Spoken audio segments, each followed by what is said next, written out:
Welcome back to another episode of Collector's Quest. I'm Tyler here with Johnny. Johnny, what's going on? Hey, Tyler. It is the end of the year.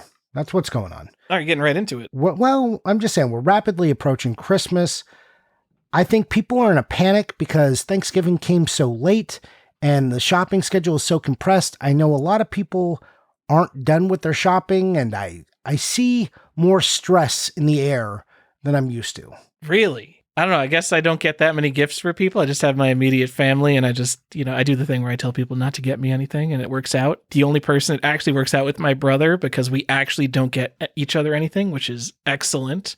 I'm sad you guys don't love each other. No, we do love each other because we respect each other's wishes. Because we both genuinely don't want anything. Because we're both very content with our lives. And wouldn't just a nice phone call with my brother who lives 6,000 miles away, wouldn't that just be the best thing for Christmas? I mean, that sounds nice, but what if he doesn't call you? And if you're like, oh, well, we're both busy people, so we respect each other's time. Why are you making this like the saddest Hallmark movie plot? Like, we just want to call for Christmas, but oh man, life is getting in the way and we have busy jobs and I work in the big city. Yeah, I mean, this is you, not me, bud. I am like completely milquetoast. My life is like the most basic of basic you can get for like Christmas. It's like, oh, let's get together and my wife and my kid and we open presents on Christmas and stockings are hung from the chimney with care. Yeah, it's great. Christmas is the best. Yeah. Like we're making cookies over here. Christmas music is on. We watch Christmas movies. Getting the Target birds. We look at the Target birds and my wife is always like, can we get some Target birds? And I was like, not after what Tyler did to me. What? Wait, do the holiday birds have mouths? They sure don't. Yeah, all right. See, they're fixing their mistakes. No, the other ones weren't a mistake, Tyler. Those were part of the costume. Okay. What else is going on, Johnny? We got everyone here is listening to us right now. They're all in their car. Like literally everyone listening to this episode, which is going to come out, December 22nd or something like that. They're all in their car driving, 3 states away to their family. And we're here to provide 2 hours of entertainment on that road trip. Shout out. Thank you. I know there's actually probably a lot of unwilling wives right now listening to the podcast. We understand you're here. We appreciate you for not making your husband turn this off right now. Yeah, I mean, I hope you brought headphones. I hope you've got like your iPad and your headphones, and you're just like, okay, that's cool, Steve. Just listen to your stupid podcast. It's okay, fine. We're here to talk about Earthbound and Little Samson and stadium events and all those weird, stupid things that he won't stop talking about and being like, oh, how cool would it be to find stadium events at a Goodwill one day? And you're just like, okay, we could stop at Goodwill. And then you get there and you don't find it. You know what you find? You find like a DVD of Richard Simmons sweating to the oldies. Do they find that anymore? After Richard Simmons died, I bet that's a collector's item. I bet that's genuinely a collector's item. At least I bet it's worth $7 and it's worth picking up from Goodwill for 50 cents. Yeah, I mean, in some sense, I guess, yes, it is worth picking up. Anyways, not much is going on here, Tyler. Just still recovering from dumb sicknesses and getting ready for my son to be on Christmas break and get into the holidays. All right. So, what about you? What do you got going on? I totaled my car. Don't do that. I hit a deer at low speed. It didn't even look that bad, but, the insurance company is like, oh, an old Hyundai Accent with any tiny bit of cosmetic damage? Yeah, we're just going to total that one. So, like, we could give you the $75 or we could just total it. Yeah, let's just total it. Well, it is a technically running car, Johnny, so that's like $7,000 minimum these days. The used car market's crazy. And I don't just mean in like, COVID happened and there's no more cars anymore and Cash for Clunkers got rid of everything on the used market. So I like discontinued car models. Basically, my favorite cars are subcompact Econoboxes, and we don't make those anymore. So like the Honda Fit, the Mazda 2, Toyota Yaris. And the people who drive those cars, they don't sell them. Because if you bought a fucking Toyota Yaris, you're like, oh, it's a Toyota Yaris. It's a Toyota. I'm going to drive it till 300,000 miles. And that kind of practical person will never sell their car. So if I now want to go get like, oh, I want a new Toyota Yaris, let me go find one with 40,000 miles. That just doesn't exist, because the only way that would come to market is if like someone, like an elderly person who had one, died. So everything that I want, there's just like, oh, you could get this piece of shit with 200,000 miles for like nearly MSRP. So do you think that that's actually true about the Toyota Yaris? What do you mean? I was just like, do people actually love it so much that they never stop driving it? I don't know much about the Toyota Yaris. I don't think people love these cars so much, but like the Honda Fit or whatever, like these are common cars, but it's also like the kind of person who buys a piece of shit, like tiny, very efficient, practical car like the Honda Fit isn't like, oh, I'm going to upgrade to something else in 3 years and get the new latest Econobox car in the market. I think it's the person who just drives it to death. So I'm never going to find like a low mileage great car. If I need a mint condition Keystone Capers, I'll just set up a save search. Eventually one will come up for auction. And if I bid a crazy amount of money, I'll get it. If I wanted a Honda Fit with 20,000 miles, a car they haven't made in 5 years, like you just can't get that at any price. They just don't exist. Because if they did exist, whoever has it isn't selling them. And if it came to market, it would sell immediately, even like above what the MSRP of a car is. So how long what is your ownership window on a car? Like how long do you typically own a car? Well, I've owned one car. Well, besides like a car that my grandma gave me in high school that the wheels literally fell off in about a year, I've owned one car in my life, Johnny. So I will say the ownership is 12, 13 years, something like that. Okay. I mean, that's a pretty long time. Yeah. And see, this is why they don't make these shitty subcompacts anymore, because no one buys them, because the people who do buy them, they just like keep them forever, and they're like, well, I'm not going to buy a new car. You know who wants to buy a new car? People who want $90,000 trucks. The average new car in America is $50,000. What the fuck? How are people spending all this money on cars, Johnny? I feel so much less bad about all the stupid money I have spent on video games just by looking at new car prices.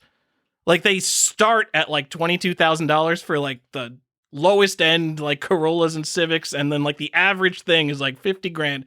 Who's paying $40,000 for a used Volkswagen Golf? What is this market? I don't know. Cars are crazy. Why don't you go get yourself a Toyota Prius C? You get like a 2018 or something. Are you saying that you want to fight about EVs? Are you just trying to bring up like EVs? Because I want just like the simplest.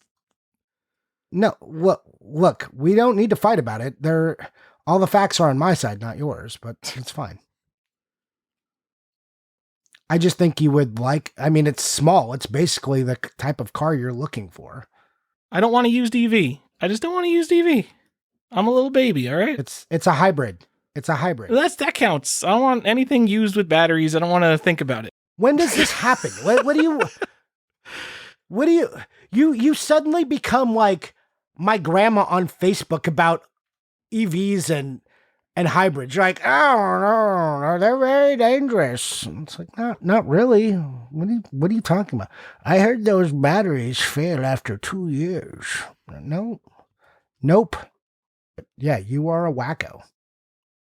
Oh, they did stop making the Prius C, so that's kind of cool. That means that it's probably a good small car, because we don't buy those in America. Yeah, it's tiny. It's like the smallest Prius you can get. That's it, Tyler. We're heading into holidays. This is it.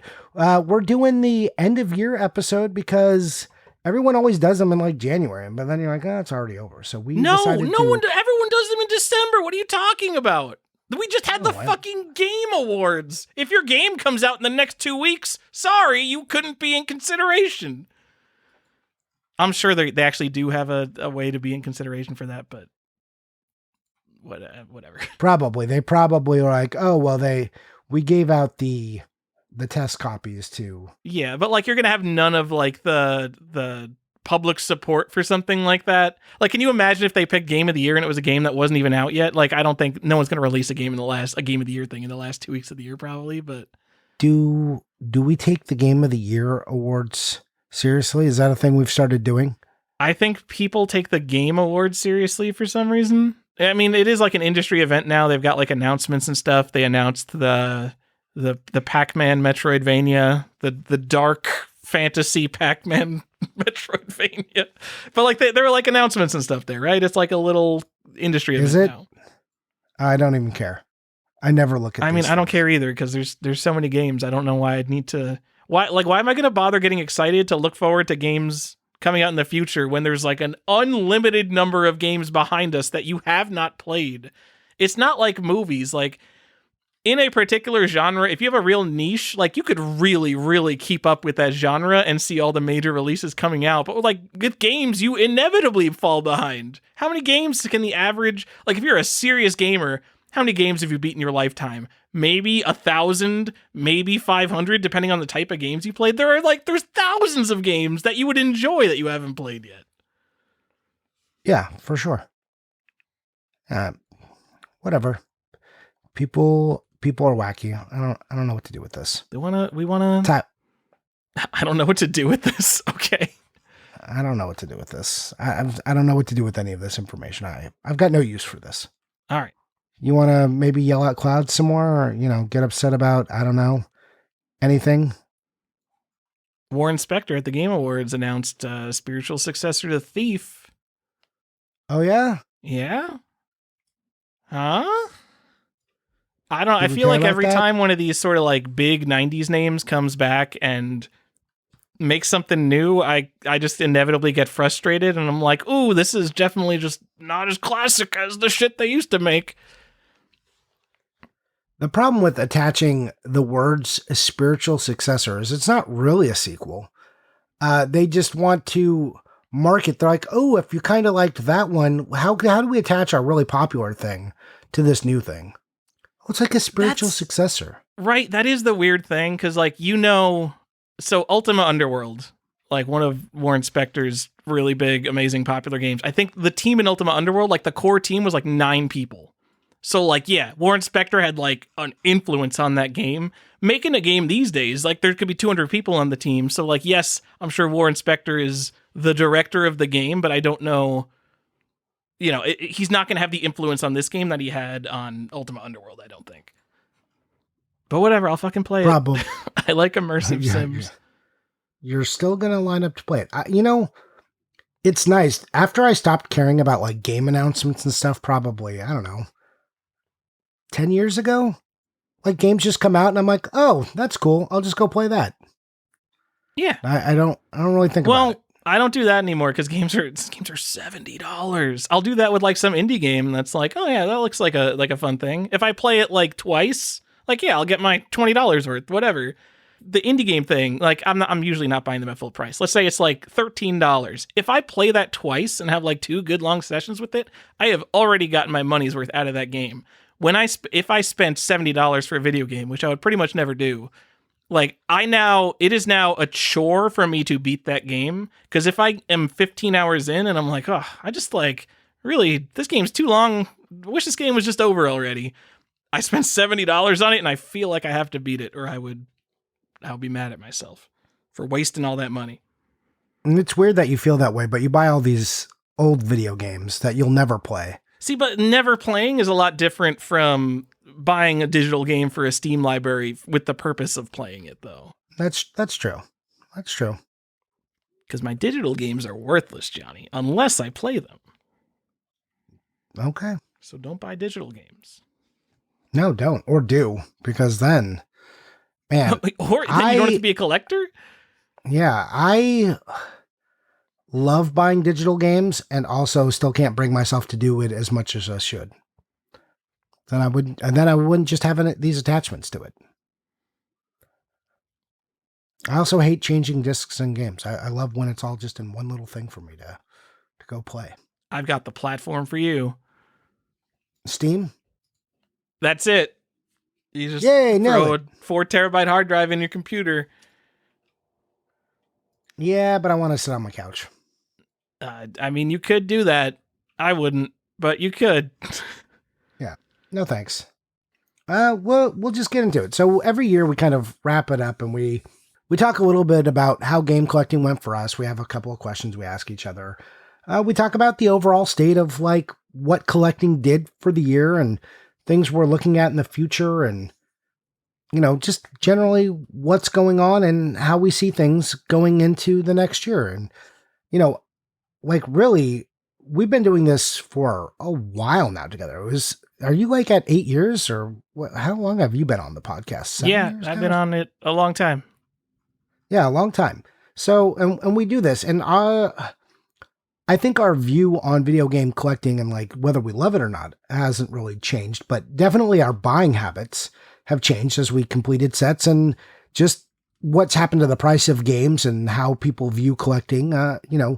We've shifted as well. So, it's a good time to go back and reflect on what's going on and where we kind of see this all moving and what's next for us individually and the market. So, yeah, let's kind of talk about it, shall we? Sure. You want to talk about how the market is doing for different consoles, Johnny? Sure. Do we want to jump into the market or ourselves first? Do you want to jump into the market? Let's do the market. Let's not hog the spotlight here. Maybe people will want to turn off the episode once we start talking about ourselves. Okay. Well, I mean, we don't have a lot to say about ourselves. So every year I track via price charting. I look at the last couple of years just to see what the line is doing. Some basic caveats to this price charting. When you look at the overall system price, everything's tracked by loose, incomplete games for some reason, because that's the best metric, because that's what collectors really want, including for disc games. But I don't even think all that data is right. Anyways, it still does show a basic trend line that we can look at to say whether the market has gone up or down. And that's about really as far. Don't worry about the prices. It's more, has it gone up or down? The data here we have is complete in box games, though. Why are you saying it's only loose? No. This is all loose. The average loose NES game is not $42. Tyler, I will tell you that if you look on the price, why are you fucking fighting me about this? Go to pricecharting.com right price now. Charting graph. No. Okay. Shush. Okay. Shush. What the? Just go this there. website, we've already complained about this fucking website. So yeah. Sometimes you get the graph where you could choose like whether you're looking at the loose or complete graph, and sometimes it gives you this fucking graph where it only shows you loose. And I don't understand what the fuck is going on with this website. All of them only show loose. You know what the I other was line just on showing? this website today, and I got the complete in box data somehow. It is only if you go to an individual game and they don't change the color garbage. of the lines, and they put the median price in there as if the median was any goddamn indicator that anyone wants. God Nobody damn it. wants it. JJ of old JJgames.com fame. Listen, you're the only one doing this, so we appreciate. Well, I mean, you're technically not, but like, what, are we going to go collect? Let's be real. No, I mean, we need you. We need it to be better. We need you. Be the hero we need. Come on, JJ. Also, start your website back up. Like, fix jjgames.com. You were the best place. Come on, video game prices are up. It's got to be more profitable to sell used games. I guess video game prices aren't up, but they're up since you closed down jjgames.com. Please bring back jjgames.com. I want so many stupid variants from that website. I know. It's the upsetting thing. Like, he's got the best data. He has the CIB prices in there. We could have all this. We could have multiple. And it's like, oh, well, if you use our tool to try and compare and then it doesn't even work right. Well, Johnny, the good news is I don't think that the trend is... it's not a surprising trend, the prices that we're seeing. No. So, again, I'm not worried about the prices. I'm more worried about what the general trend is for these. In general, the market is down and flat. That's the overall trend. Very few things have gone up at all, even considering just loose, which definitely the trend line moves smaller. The jumps are less significant. All the caveats to all of that, we're just talking general trends. Down and flat is the overall prevailing climate of games. And specifically, Atari is down slightly from last year and the year before. So it was down last year a little bit, and this year it's down from that a little bit. So moving down. NES was flat from 2021 and 2022, 2023, 2024, moving down. Super Nintendo, again, from 2021, went to 2022, went up. 2023 was up. But when we actually recorded this, there was a big weird spike, I remember. And then they have since gone back and fixed that. So it is still down, or it's Super Nintendo is actually basically down from 2022, 2023 to 2024 is down or flat. It's like a couple of cents off from where that is, but that is definitely trending down. N64 slightly up. So 2021 to 2022 it went down. 2023 it went up, and we are up slightly from 2023. Why? Very slightly. Why? What could have happened in the world that N64 cartridges are going up? I don't know what could have happened in the world that would make N64 go up. And it's not Sculptor's Cut. Sculptor's Cut's down. Sculptor's Cut's down to like $850 where it used to be $1,000. Like, thank God this is finally coming down, but yeah. GameCube down, was up last year. GameCube was spiking pretty hard last year. Came back down, but it's still up over 2022 and 2021. So GameCube still going on. Wii is a flat line. And I think that's basically because it's loose discs. So I can't even really count this line, but it's completely flat. Like no movement. Wii U finally trending down. Pretty significant drop down actually from where it was. We saw kind of a significant dip, I would say, for Wii U. Switch is hold on. much... Wii U is interesting because it was making basically the chart for Wii U was making a half pipe. It looked like it had hit the trough of no value, and then it had started to climb in 2022 and 2023, and it looked like, oh, the Wii U is going to be collectible. From this point on, it will now be a slight trend upward as these games become more collectible over time. But no, this year it just kind of went off a cliff and it started going down again. Yep. Kind of and it wasn't like one big spike down. It has been a consistent down all year. So it's just been down, down, down, down, down. When is the last time you talked to someone about a Wii U game? Not a Switch game that was ported from Wii U or something like that. Like an actual blue DVD case Wii U game. There's been one conversation I had this year. Well, a couple. But I talked to weirdo collectors. And it's far less significant and less often than it used to be. It was, yeah. And I realize I talk to weirdo collectors too, but I know a lot of people who collected a Wii U set, and it was so small that it, going for something like NES or Super Nintendo, N64, these are journeys that people go on. And the Wii U is such a all right, I'll knock it out in a year or two. And then you just complete it and it's done. And then you kind of never think about it again because there's not a lot of nuance to it. And, the nuance that there is, your Skylanders white box, special edition, you got to be really into Wii U to care about that stuff.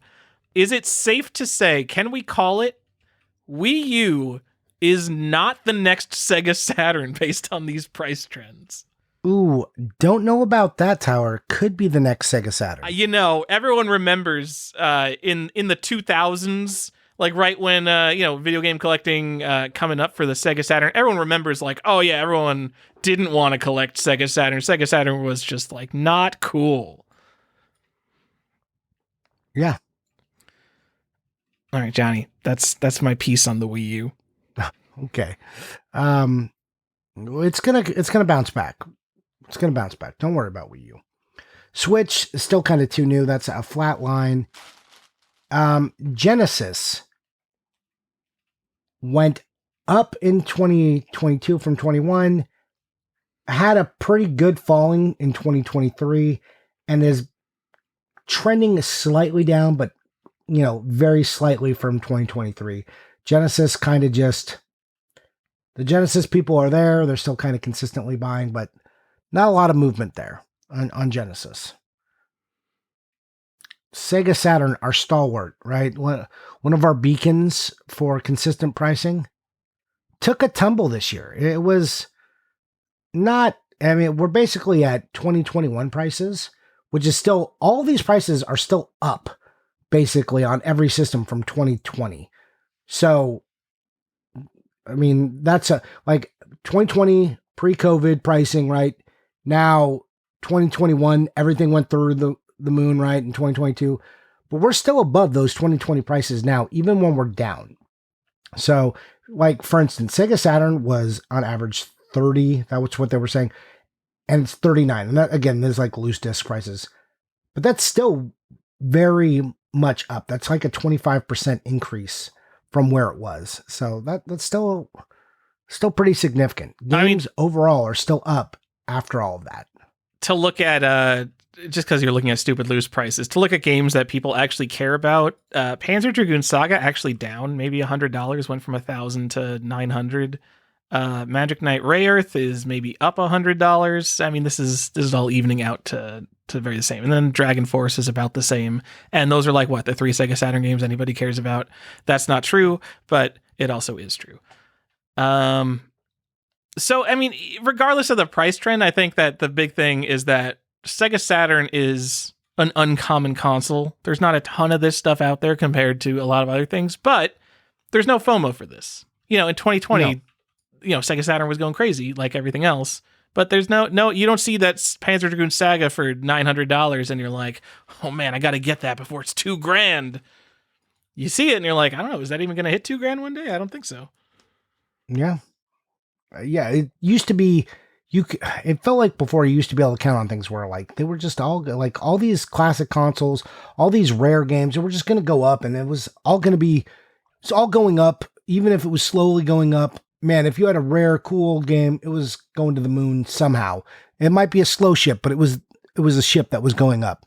Now things are tumbling a little bit, but still that's when reflected against that giant spike. So it is, I mean, I remember I was definitely on the show in 2016, 2017, because I remember talking about like, wow, 2017, this is like the first year that like video game prices are going down. This has literally never happened as far as I've been a collector. And I realize prices are up, but it's happening again. We're in the middle of a correction still. That was like that 2016, 2017, things got really, like they went down. It wasn't like a sharp decline. It was just that they weren't going up. There was a lot of flatness in the market. So we might be in a very similar spot until there needs to be some sort of catalyst. I think we can talk about it in a little bit later, but I think in general, we're going to start to see things move down even a little bit further from where they are, possibly. But there's some chaos in the market right now that we'll get to after we get through this rundown. I have some questions to ask you about this. Like, I definitely think we could go down, but there's something in the market right now where things could get turned on their head. So we'll save that, but get through the rest of these. Dreamcast, pretty flat, slightly down from last year. TurboGrafx 16, this is an interesting one. So this one had its big spike in 2022. 2021, it was like, again, this is like loose hue cards, but it was like $109 on average. Went all the way up to $130. And then in 2023, took a big tumble, regressed all the way down to $113.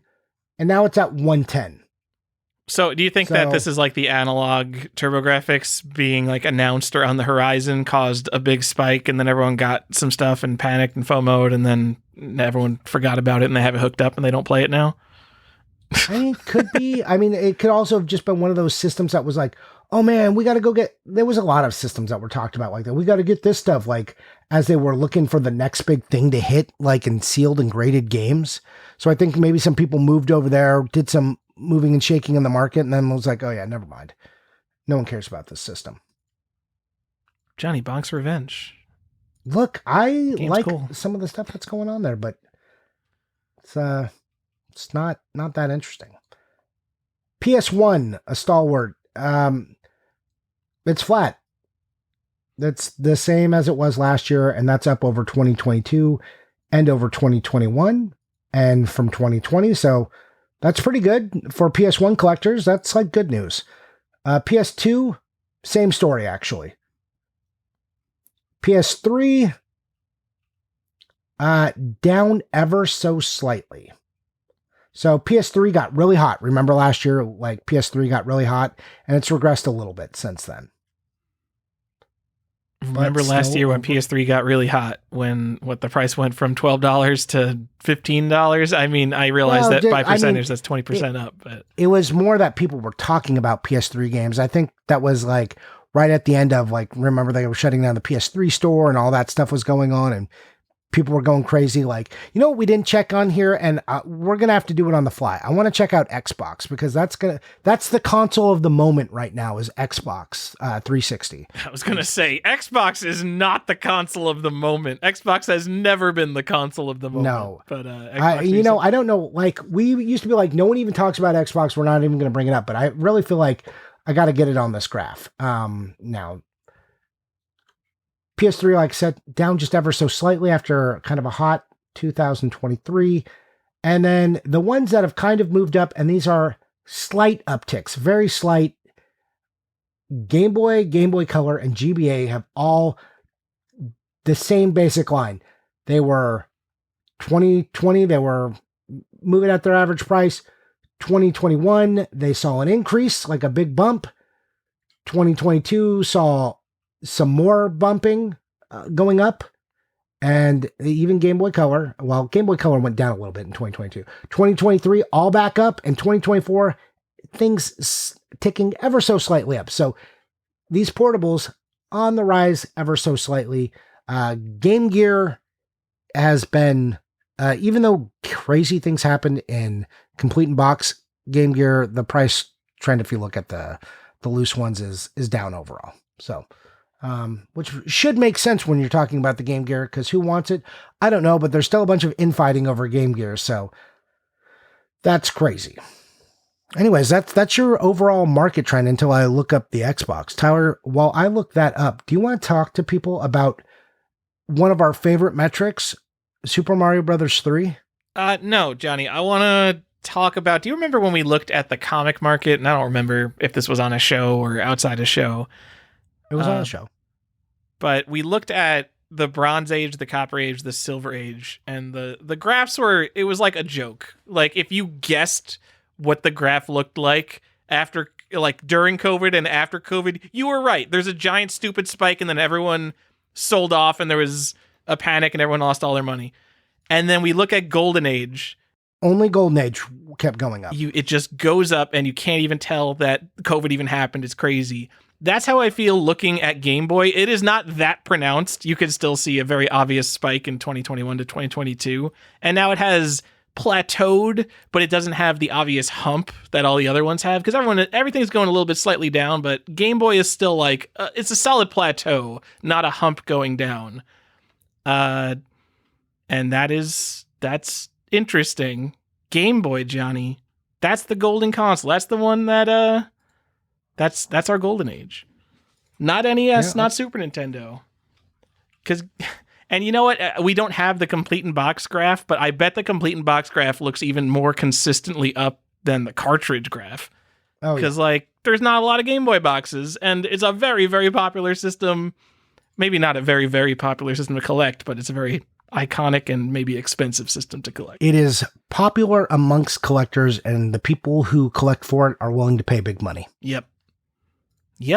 And maybe rightfully so, compared to the supply of literally anything. So the supply of literally anything. Good transition to Xbox 360. So in 2021, on average, it was around $9. Again, this is, according to them, all loose prices, non-variant games for the 360. $9.61 back in 2021. Moving up, we hit in the summer of this year. It was kind of when the big bump was happening. Went up to all the way $12.55. The trend line is generally up, except now things have cooled a little bit after that like summer spike. It's down to like $11.91, but that is still part of the upward trend. That would still be up, I think, in general over where it was last year. And if you want to know why I can't tell you exactly, because the website likes to tell you undefined if you are trying to look at the exact time frame. Yeah, now. price tracking is kind of busted right now. Yeah, so I can approximate where 2023 starts, and I still think it's up over that. So in general, since 2021, Xbox 360 moving on up. And that was after going down for many, many years. Johnny, I've got a question. It's for our Xbox 360 collectors in the audience. Sure. Is it why? Well, yeah, that's it. Why? What do you do? You're paying $300 to $450 for F1 2013. That's a really solid video game you could get for $450. There were 18 copies on eBay this year. That's more than once a month. That's like significantly more than once a month. You look at eBay and you're like, oh, there's another one. Oh, there's another one. There's no panic to get this game. What are you guys doing spending $400? If it is the last game you need for the set, yes. All right, fine. Just say like, whatever. I'll spend the extra $100. I'll spend $400 and I'll get it right now. I'll complete my set. I'll be the coolest guy. I'll post my picture on Reddit. I'll get 2,000 upvotes. But if this isn't literally the last game you need for the set, what are you doing buying it right now? You think we're going to run out if there's 18 copies for sale this year? And that's just on eBay? Anyway, that's my... I mean... What are you guys doing? I think it might run out. It might run out. You don't know. Autobahn Police. When did we mention this on the show? Because I bought a copy, I think, last year, but I think we mentioned it on the show. It might be 2 years ago now, Tyler. Okay, yeah. So during the summer, it went from $35 to $150 in like a week. What is it at now? And now it's back down to like $120. That's just like the weirdest things to speculate on. And, you know, I went through the thing is, I went through this with original Xbox. If you look at original Xbox, there are a bunch of games and they're all freaking racing games. Like all the rarest original Xbox games are racing games, but none of them are like actually rare. Like if you look, they'll just come up. There's nothing really rare on Xbox. I'm going to assume based on how many freaking copies of Autobahn Police and how many copies of F1 2013, these games are not actually rare. But when you look at any particular snapshot of time on eBay and you have that set collector mindset, you're like, oh my God, there's only 2 copies available right now. They're gonna run out. And even after like the price spikes up and like they get bought out, all of a sudden like everyone is looking like, oh, let me go look through my freaking local game store. Maybe they have a copy of Autobahn Police for $25 and they haven't repriced it yet. The same thing happens like Piglet's Big Adventure or whatever that game is called. It's like, you know, it's $25 game, and then people go crazy. They're like, oh, there's something cool about this game, and there's only 3 copies on eBay. We are not going to run out of Piglet's Big Adventure. But what if we do? We're not. This is, you know, we're set collectors, Johnny, but set collecting is a mistake. Yes, absolutely. So here's something fun. Remember when I was telling everyone a long time ago that they should buy Marvel Ultimate Alliance Gold Edition? Do you remember this? I probably remember it and I rolled my eyes because, you know, you don't need to buy that. Do you know it's one of the most expensive individual Xbox games you can buy now? Is it Marvel Ultimate Alliance Gold Edition? Yeah. And Ultimate Alliance Special Edition, which is the greatest hits of gold. Both over $100. What is happening? Wow. This game is like not even close to rare.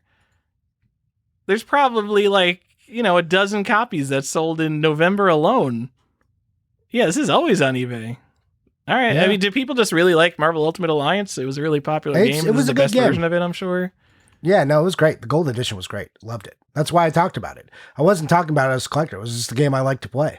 See, like, this is okay. Like, I don't have a problem when, you know, like, something like Marvel vs. Capcom 2 goes up to, like, over $100 because people are just, like, super into that game. If people are just super into this game, it's really popular, and this is not only, like, a less common, but also the best version of it, like, yeah, that is the kind of thing that should be collectible.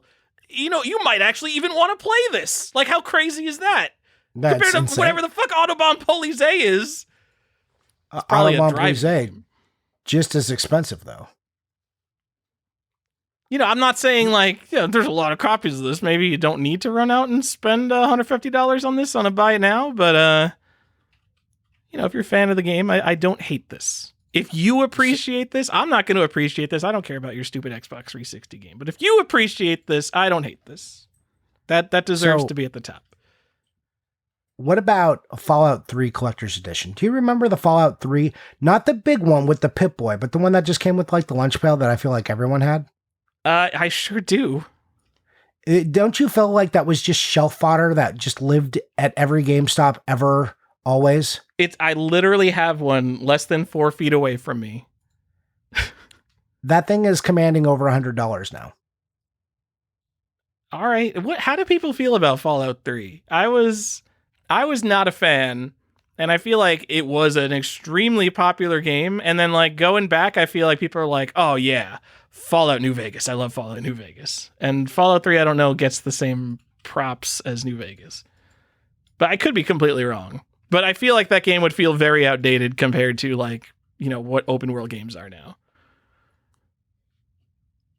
Yeah, I really didn't enjoy Fallout 3. I tried multiple times and just never enjoyed it.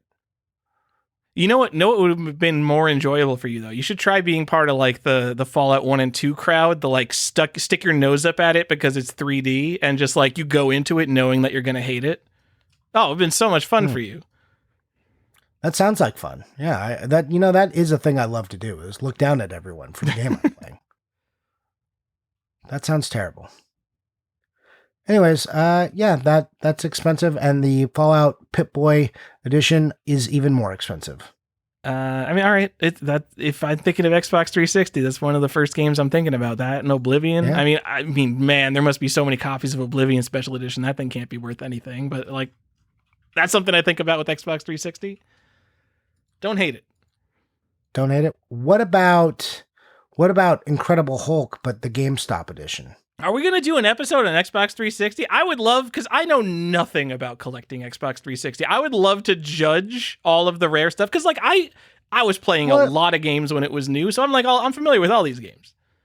Well, let's save it. Let's save that for 2025, and we'll get into it, and we'll just like, we as novices, we won't come in as collector experts. Like we played a shit ton of Xbox 360, both of us, and have a fair number of Xbox 360 games. But let's come in as kind of collector novices and look at this and decide how we feel about it. Is the Platinum Hits Marvel Ultimate Alliance Special Edition worth $400? Buy it now? I don't know. We'll find out together. Yeah. All right. Anyways, Tyler, Mario 3, our bellwether, if you will, for what's going on in the collector's market. Oh boy, Tyler. Oh boy. Mario 3, and this is CIB. It took a tumble, Tyler. It took a big tumble. Humpty Dumpty fell off a wall. It's not good. The kids don't care about NES anymore. No, so in 2020, this thing was like 320, 2021, 370. I don't know what happened in 2022. I made this graph, so I believe it at the time when I was looking at it, but it fell all the way down to $100 from 370. That seems like maybe there was an anomaly, right? But in 2023, it went to $205. We're talking about Left Bros, by the way. Yeah, sorry, Left Bros. That went down to $205, and this year they're saying it's $100 for a Left Bros. That's low. I don't think you'll get a nice Left Bros for $100, but I did go into eBay Solds, and I'm surprised that is not like crazy. Like there are Left Bros that are not completely wrecked selling for $100. I saw one for like $70, like in not good condition. Let's look at this one. This one is $70 shipped. It's not in good condition at all. Like you wouldn't want it, but it's also not like a dog didn't pee on it. It's just like a pretty rough copy of Left Bros. $70 shipped after like all the craziness of everything. I wouldn't buy it, but that's cheap. There's graded copies for $200. Like, okay, like the 6 to 7.5 range for like $200. For people who graded it, they thought it would go up forever, and now they're like, what am I doing with this like mediocre complete in box Mario 3? And they need to get it off their shelves. Yeah, and I want you to talk about that phenomenon after we talk about the regular version of this, just like what happened with graded games. I mean, I've got all my price points lined up. I know. I'm going to just talk about the regular one. Regular Super Mario Brothers 3 non-Left Bro, non-NES pack-in version, none of that stuff. Also down from $100 last year to $65 this year. So pretty big fall there too. That's a significant tumble. I'd say if you So don't have 30% Super Mario Brothers 3 Left Bros and like you actually care about that, like maybe not a bad time to look for it. I don't think that Mario 3 is going to zero. It's an important and game that everybody loves. I don't think $100 for, I mean, you're not going to get a nice one for $100, but you know, if it's gone down from 300 to 150 for like a nice Left Bros, like I don't know, maybe get it. You're probably, unless you are just into the investment and you're going to watch it like a stock ticker, you're probably not going to be disappointed when you own that game. Yeah. That's all I'm saying. And like, I'm definitely seeing nice copies for like normal people, not like gradable, but like nice copies, $150. Yeah. Pretty cool. I think graded games right now are kind of in the shitter a little bit. They're trying to pump CIB. I think new games for old systems are dried up a little faster than they wanted to, especially of nice quality, tentpole games that they could really sell and get people interested in. I see them trying very hard. I just saw an advertisement from Chumley talking about all his awesome new games he just got back from WATA. Really? Where did you see that ad? You got like a YouTube ad with Chumley hyping up WATA? On Instagram, yeah. Oh, nice. That's awesome.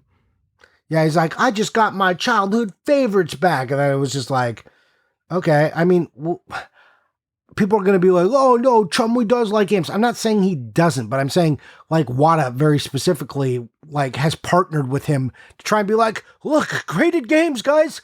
Come on back. Remember when we were doing it and we were pumping and we were dumping and the money, guys, the money, please. I mean, have they partnered with Chumley? I mean, they must have at this point, but Chumley also strikes me as someone who like has a lot of money from being on the show Pawn Stars, and it just seems like he is naturally interested in like stupid pop culture collectibles. Like he strikes me as someone who owns $1 million worth of Bitcoin just because he's into like weird speculative stuff. I mean, probably. I'm pretty sure he does like games. So it's like, I mean, he would be a kid of the right age. So yeah, I'm not denying that he likes games, but yeah, they definitely have done, like, I don't know how sponsored it is, but there's definitely something going on there. Anyways, check it out if you want to see Chumley talk about it. Anyways, check out the latest WATA ad. It's like a Super Bowl ad. Yeah. And this is where I want you to talk about, because I'm saying I think graded games have gone in the tube. But what really happened? What really happened? I don't know. Some prices are up. Johnny, believe it or not, some prices up, some prices down. Weird. See, I stopped watching they have weekly auctions for graded stuff at Heritage Auctions, and I'm just like never interested in anything in them. So I kind of stopped watching, like even like keeping on top of the prices for that. I will say the most interesting thing that happened. Let me go get the numbers here. Heritage Auctions, kind of the place we keep talking about. We keep bringing it up and people are like, I don't care about Heritage Auction sales. Why do you guys even follow the graded games market? You know what? I don't really follow the graded games market because they sell on eBay. They sell on golden auctions and all that. And I only track this one site because they have the best interface and a lot of the good stuff does end up here. 2021, absolute peak of the market. There were 6,700 games sold through Heritage. Then after that, because of the explosion, there were 11,800 games in 2022. Then in 2023, 12,400 games. And now in 2024, we're down to 6,400 games. Half as many games sold on Heritage as sold last year. That is an interesting trend. That's quite telling, right? And that to me might explain why someone like WATA is trying to partner with anyone who might drum up some business. And I don't even know. So I haven't, like, we don't have like in each price point. How is each thing done? Because there are like some really big sales that happened on Heritage this year that were bigger than the biggest sales from last year. So is it that they're getting higher quality stuff and that they're not getting as many shitty NES complete in box games that sell for $89, which they definitely are still getting that stuff. There was like a complete in box Japanese Ocarina of Time that was just on there the other day. It's like why are we even buying this graded, let alone at all, let alone through heritage auctions? But they do still get junk. So that $6,000, it's not like they have tightened their standards that they only take amazing games. There was a lot of like complete in box Xbox 360 games recently, but like way down in volume. Is it because people aren't selling? That's what if you are invested in the game market, you would say like, well, people aren't selling because they're holding on to the good stuff. And this just means that prices are going to come back up because there's no liquidity anymore or something. I don't know. I just thought that was very interesting. I mean, I think one, it's a little bit damning, and we've seen them try to pump up the CIB market. So I'm curious where it goes from here. I'm curious what this number looks like when we come back and check it again next year. I mean, they're definitely people. I'd say the Japanese graded game market is maybe the most interesting because there are some people trying to push it, and it's not like the NES where it just like 2019 happened, it explodes on the scene, and just like you see games that used to sell for $300 immediately sell for like $6,000. It's nothing like that. It's really funny because there's all this stuff that's in Japan just like out there, and like all the people interested in this stuff don't live in Japan. We all live in Europe and America. So we're just getting it trickle fed from Japan, all this like new old stock kind of stuff. And it's not like people are running around like you basically would need like Japanese language knowledge to do the equivalent of what happened in like 2019 in America, where everyone ran around to all the stores, ran around to all the collectors, and scooped up all the good stuff to get it graded. So we're just like, we're all the same thing. We're just buying from Mercari. We're buying from Yahoo Japan. The stuff keeps coming up. And it's a slow trickle. And then like this stuff gets graded. This stuff, like we're buying this for like $100, $200 per the average game.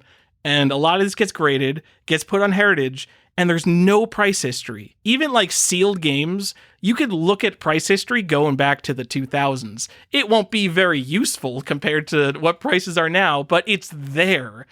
And the concept of like, a VGA graded Street Fighter 2 for the Super Famicom, like who the fuck was buying that even 2 years ago? It just wasn't a thing people bought. So the prices are just all over the place. There's common games like a fucking Duck Hunt just sold, I think, for $1,700. Duck Hunt, literally like a $50 game, new old stock that just seems in endless supply.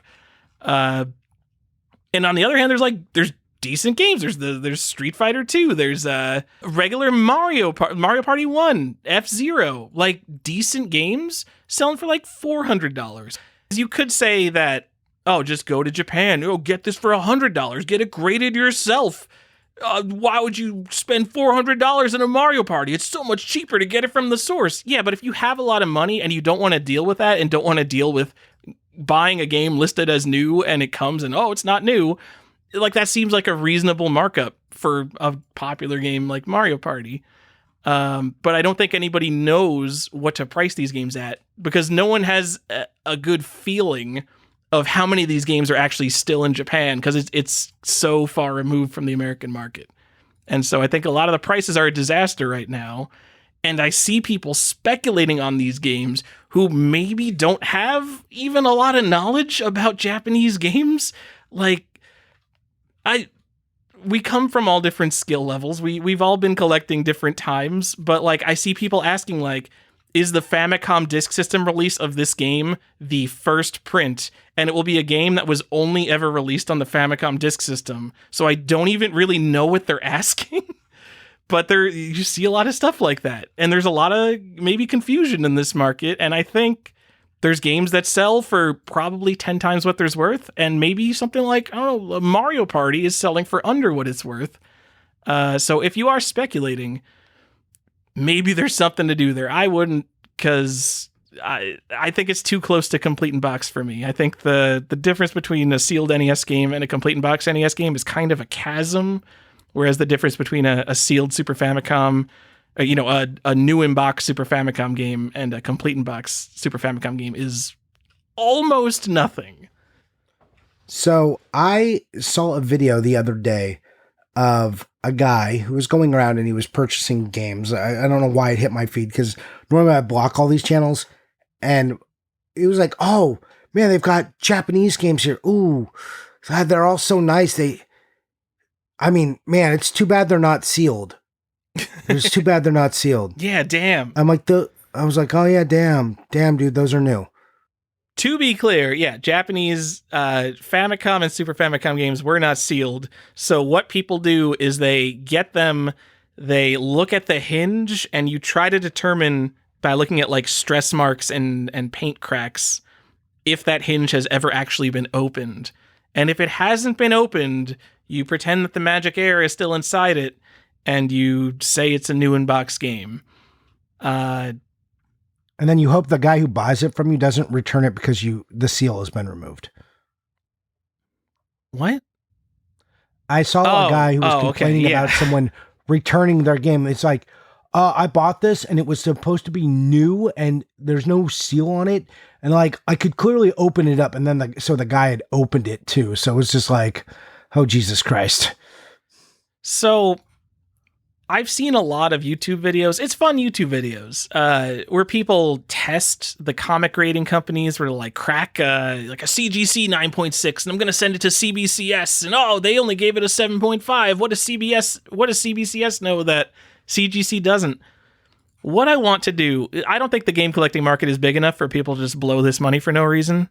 And I don't think you'd get enough YouTube views for this. Buy some genuinely new cheap games from Japan. I'm talking Hogan's Alley is a game that is like absolutely worthless. Brand new old stock on Yahoo Japan. There's one seller. Every time he lists a bunch of stuff for sale, he'll put up like 5 copies of Hogan's Alley. He must have so many copies of Hogan's Alley. So spend $40 on that, and as carefully as possible, open the box, remove the cartridge, and put it back in and close it up.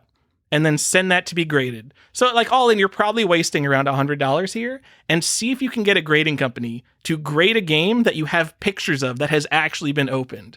Because I like the idea of a mint game. Like, it's just a mint CIB. It's like, it doesn't have shrink wrap, but whatever. Like we care about the theoretical newness of this game.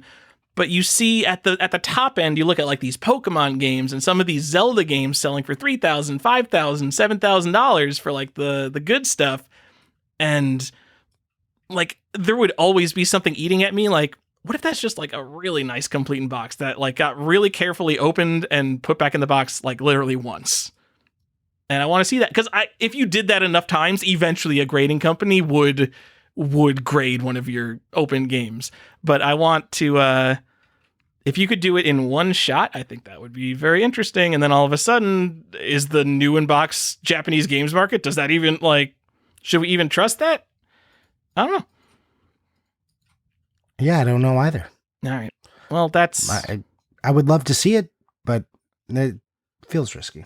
I don't know if that's a trend in the grading games market. It is more a thing that is trying to be pushed that was not pushed like maybe 2 years ago, because you'll see like Heritage Auctions now does sales specifically of Japanese games. And the prices are like, whatever. Nothing has gone crazy, I don't think. I think a Super Mario 64, the re-release, they did a re-release with Rumble. I think that sold for $8,000. But like there is no price history that says that should be worth $8,000. That is just someone saying like, oh my God, it's the first Mario 64 because it's a Japanese one. Just pay whatever for it. And hopefully this becomes like a thing. Chaos. There's some chaos. Take advantage of the chaos. And the way you should take advantage of the chaos is go and buying some dirt cheap complete in box games because they are literally the same thing. Okay. Anything else you want to say about the graded market before we move over and start talking about some general stuff that happened this year? No. Okay. Tyler, let's talk about big sales, weird stuff, just things that happened this year in collecting. Yeah, you good with that? I'm good with that, Johnny. Okay, great. So when we're looking back at 2024, I want to know what we're going to remember. Like, what do we remember about this year in collecting? What was some good? What was some bad? I have one to just, since we were talking about the graded game market, that I want to throw in here, and pretty recent still. GameStop is still here, and they are sending they're sending items to be graded, and they're selling graded items. And you would think that GameStop might be doing this for games, but instead it's Pokemon. I mean, the Pokemon market is so much bigger than the freaking graded games market. Come on. I agree. I just think it's funny that GameStop, the video game store, is like, sell graded video games? Are you crazy? We sell graded Pokemon, and we will send your Pokemon to be graded. How chaotic would it be if GameStop started selling graded Switch games? They get the sealed cases and they just immediately send a couple to WADA? Ooh, see, that's controversial because doesn't GameStop open half of their stock and then try and sell you, get sued for selling you opened items as new? Remember when that happened? I'm sure a lot of people are suing over their $54 copy of Call of Duty Black Ops 6. There was a class action suit brought up against them for that. Oh, okay. That's the thing that happened. I don't know if it ever went, but that was a proposed class action suit against them for doing that. Dude, gamers, we are particular about our shrink wrap, apparently. Yes. But that feels like a natural fit to me. Like, can you imagine being like, look, I know you want the best, like Zelda just came out. You want the best copy. GameStop guarantee we're going to have graded copies for you coming back. You can come pre-buy this graded copy. We're going to have 9.5 to a 9 to a 10. And depending on what we get in stock, you can pay from X to Y on this. That seems like a slam dunk, easy win. Like, this is how you would do it if you were going to really push graded games. And I'm surprised no graded company has tried to get them. Dude, they must. GameStop has done NFT bullshit. So they have proven whatever, we'll do anything. The problem is the average person hates graded games. It would be so bad for their image with the regular ass person who walks in and buys Call of Duty Black Ops 6. Either they wouldn't care or they would be like, oh, GameStop's embracing WADA. That's a scam. Yeah, but so do they care? But they're like, Pokemon cards aren't a scam. Grade that shit. Yeah, for whatever reason, Pokemon cards aren't a scam. You know what? I don't make the rules. Pokemon cards are not a scam. They are mass producing millions of copies of the same piece of cardboard, and you should care about your particular one that's this is a very nicely cut piece of cardboard. Not a scam, but caring about a little 1/10 of a millimeter piece of plastic around an Xbox DVD that was also mass produced a million times, that one's a scam. Yeah. So anyways, from 2024, that's going to be one of the things I remember is that GameStop survived, is still here. And for some reason, will send your Pokemon cards to be graded and will sell you graded Pokemon cards. And apparently does so they do a fair job at that. It's fascinating stuff. What a pivot. I don't know. I think when I'm trying to think of memorable years in game collecting, for me, years that stick out are the 2008 when prices started going up, then 2012, another price spike there, 2016 when prices leveled off. Those are the years I think of when I think of market trends. And this is not a market trend year. It's a very flat year. If anything, I think that last year would be the year that things started settling down, which makes 2024 maybe a little less special. So if anything, I'm going to remember probably that 2 NWC golds sold this year after a long drought of no NWC golds. And these are the first NWC golds that came up since, 2019. We know when the market went crazy. It's a spoiler for the biggest sales of the year, but yeah, this is the year that NWC gold is back in the market, basically. Which is, yeah, I think that's maybe downplayed a little bit, but that's very significant because, we talked about it, but those were always private sales. They just didn't happen, especially not in this public arena. One of the 2 sales was private, and I don't even know. There probably were, but I don't even know what private sales happened in the past 10 years for NWC golds, because I think that they were actual private sales if they were sold. Yeah, you heard about Graysman, but golds just didn't show up. So yeah. Pretty exciting. Me, a big fanboy of the gold. If we were on forums, this would be one of the biggest threads of the year is that people be talking about, oh, what's the NWC gold going to sell for? But you know what? There's probably a social media thread that everybody forgot about 6 months ago. And it's just gone. I'm sure it was all over Facebook high-end groups. Yep. but no one cares on the video game stage. I mean, I'm sure like 9 people are like, oh, neat. But things just aren't the same, Johnny. Take me back to the old bulletin boards. No thanks. All right. The other thing, and this is one of the worst things to happen to video games in a very long time, Tyler. Wow. All right. Okay. I'm putting that up there with graded games, with all the bullshit that's happened. eBay. Oh. eBay fucking it up. eBay, fix your shit. Your search algorithm is so garbage now. I feel like if I type in anything in eBay, it's like I'm trying to look at my feed in Instagram. It's all terrible. It's all irrelevant. Jesus Christ, what has happened? The search is so bad now. Save searches got worse. Like, they just fucked eBay. They just fucked that up so hard. And like, I used to just enjoy casually browsing eBay, but now I'm just annoyed by it. So I've bought less, not more. Or when I do, it's been like very specific targeted buys, no casual browsing, no finding from just searching random topics that I was like, oh, I want to learn about some stuff. I can't even do that. Like, I can't tell people what a resource loss that is. So when I was hunting variants or complete sets, or I want to learn about a particular title, one of the key things I do, I don't just put it into Google. I go to eBay because there's pictures and you can type in a specific phrase and you can get all of your results. You can sort high to low, look at the person who thinks they have the best thing and are selling it for the most. And you can kind of sort through and you can ascertain a lot about a game and like what is available for that game, what it looks like, how many copies are available, like what its general trend is. You get a lot of information. Or at least you used to, before eBay was just like, you were looking for little Samson? How about Samson? Who from the Bible? You like that? The guy, the hair guy? You like that one? How about that? You like cups? How about cups? What does cups have to do with anything? I don't know, but here's some cups you could buy. That's eBay now. I think we've definitely complained about this on the show, and like, I cannot overstate, this isn't just like it has gotten slightly worse, it has gotten like borderline unusable, especially if you have really particular queries that like you try to exclude certain things and you try to have like switches that's like one or the other. Those queries just don't work anymore. And it's crazy because I know collectors are one of the bigger markets on eBay, and it's not video games, but it's trading card guys.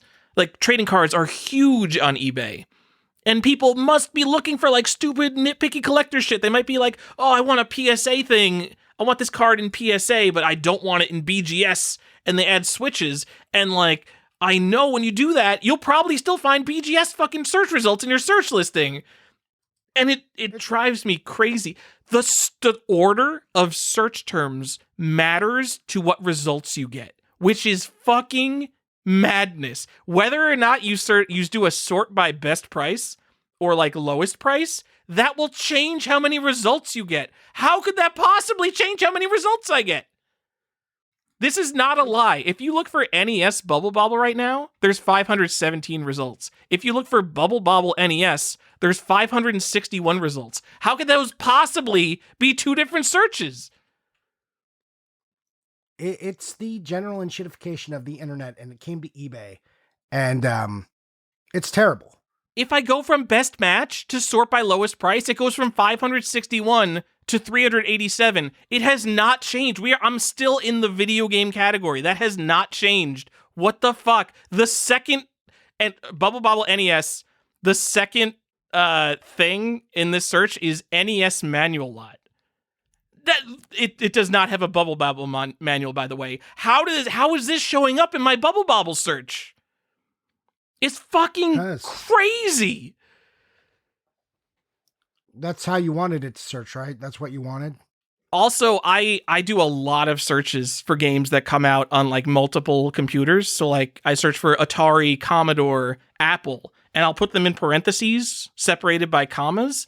And what eBay used to do is it was like, oh, I will find results for you that have either Atari, Commodore, or Apple in the title. And now that just doesn't work anymore. I just get no results because it's like, well, none of these have Atari, Commodore, and Apple in them. I don't know how to do those searches anymore. And so if I do want to search for like a computer game that has a common title that's going to clash with a lot of things, like, I don't know, Dark Castle.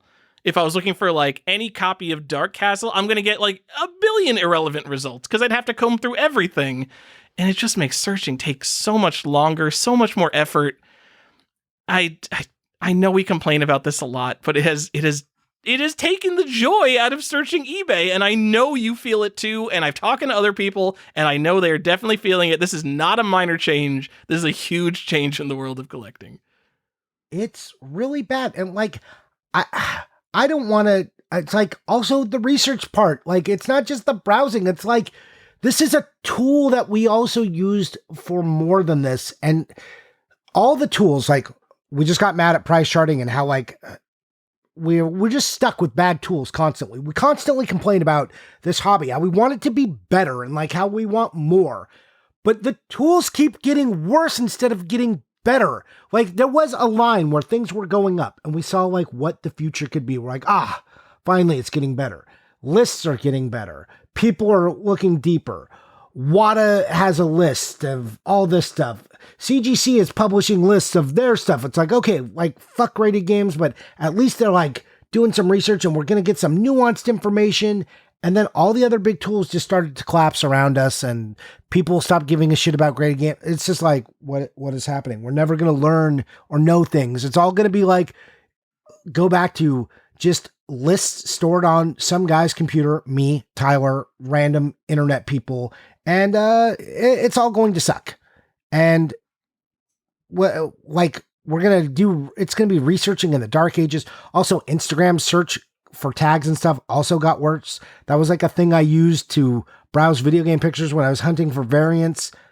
Everything is so much worse than it was 3 years ago, and it doesn't feel like that should be the case. I'm not worried about the social media. If you posted something on social media and it was more than 48 hours ago, it might as well have never existed in the first place. But I mean, eBay is where I expect to be able to find what I'm looking for. Yes, but like I'm just cross-checking lots of different things when someone says, oh, this thing exists, or do you think this thing exists? And I will just go do hard searches everywhere that someone might post that, like just doing my diligence. And Instagram used to be a place I would go and do that. Now it's like impossible, so I don't even use that anymore. It's like literally a tool that I was just like, nope, can't use this thing. It's too garbage now. And eBay's getting that way. People probably think we're overdoing it. We're not. It's worse. It's worse than even what we're telling you. So anyways. It really is. Like, I think every aspect of every collectible, unless for some reason cards and comic people aren't having this issue, I literally cannot imagine they are not having this issue. So if they don't fix it, I will remember 2024 as the year that eBay became I'm not going to call it completely unusable. I still have to use eBay. It is still the best marketplace, but a much, much worse tool. Yeah. It's almost equivalent to the year where like Game Value Now stopped updating their prices, whatever year that was. It's like, yeah, there is still some value here to Game Value Now, but it is no longer like a go-to tool. Yeah, but this is much worse than obviously. I mean, this is a core part of every collecting hobby. So yeah. Yeah. This is real bad, guys. And I hope anyone hears. I hope if I scream enough, somebody hears me. But I don't think they will. I mean, also, I don't see videos. Like I don't see any videos on the, like, you would think this would be like a prime YouTube video. No one's doing YouTube videos on this. Oh, I gotta go here. I'll go pester Get the Greg Games about this. This is a good video, and I hate this. And maybe we'll get Carl Jobst involved, and we'll bring this up with the eBay CEO. I don't fucking like that guy, but I'll take it. You'll take 1 million. You see, you won't get 1 million views on that. You'll get 1 million views if it was like speedrunning cheater discovered with eBay search history. But yeah, how about eBay? Hello, you absolute legends. eBay is scamming you, getting you to buy things you don't want. Here's how they're doing it. Whatever it takes, Carl. I'll buy in. Whatever we need to fix this, I'll align with my enemies at this point. Not that Carl Jobs is an enemy. That's like a gross overstatement. But whatever. I'll team up with anybody at this point. By the way, I think RuneScape recently sponsored a recent Carl Jobst video, and then he has to like sit there and be like, "Come meet me in the realm, and we'll grind together." And it's so funny because you could tell like Carl hates every sponsorship he takes. Like he has all these sponsors like shitty free to play games and mobile games. He's like, "Come friend me on World of Tanks and we'll totally play together." And I love him having to do like a 2-minute bit pretending that he cares about RuneScape when he absolutely fucking hates RuneScape. It's awesome. Anyway, Johnny, let's go on. Move on. What else happened this year, Johnny? The most collectible game, I think, of the modern era came out. Actually, no. We're going to stick on eBay. Johnny, you work a corporate computer job. I sure do. I work a corporate computer job. Let me tell you, especially over the past year, there have been some internal AI initiatives. The managers and the higher up people, they love the idea of artificial intelligence and automation.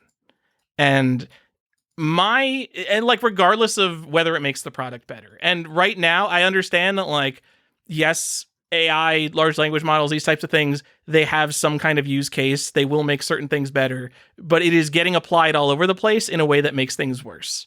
And there is almost definitely a search team within eBay that is being forced to add AI to the eBay search or like whatever, like automation, machine learning type shit. And they're making it worse, but they're showing some kind of metrics that are like, look at how great we're keep us employed. We're your software engineers. We have completed a project. Look at all the machine learning we've added to this. And that's like definitely what's going on in eBay, even though it's making things worse. You are probably right about that. And I don't love it. And so like, my biggest fear is that they have some kind of metric where like when we show a worse search result, and it won't be worse on their end, but in the real world, they're showing a worse search result and now people are buying things 5% more. Like they'll just buy something. I really hope that people get less relevant search results and that causes them to buy less stuff. But I don't know what the reality would be.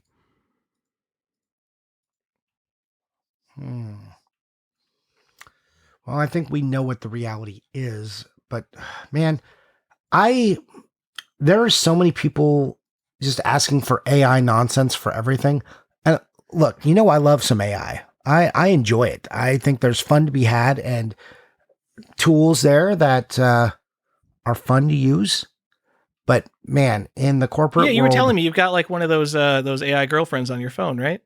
Oh yeah. We talk all the time. We're besties. We're getting married soon. Don't tell my wife. Oh, all right. Let me know if I'm invited. You probably won't be. I mean, we're going to have it in cyberspace, so technically anybody can come. It's going to be so nice. All right. No. I'll shower you guys with Bitcoins as you're walking down the aisle. Ooh, that would be the best. Could you just shave like 20 Bitcoins to us? That'd be sweet. No, gross. But in the corporate world, the things are asking AI and like what they want people to do. And it's like, please stop asking for this. You don't even know what you're asking for. You don't know, like all the AI initiatives that have been put in front of our data team are just like, they're like, we don't trust any of the data, but you know what? I will trust somehow AI to get it right. And I'm just like, have you not used a lot of AI then? Or what? Well, I did a search and ChatGPT told me that my results would probably look like this. I'm sorry, did you put our private information into ChatGPT and ask what it thought? Oh my God. Please tell me nope, you did. Okay. Anyways, just that's a total aside, but you can cut all of it if you want. But yeah, the corporate world asking for all this AI stuff and they're not ready. Some companies might be, but not most. Not all the ones that are asking for just AI to solve their problems. All right, Johnny, more 2024 trends. What we're going to remember. Ooh, tell me a good one.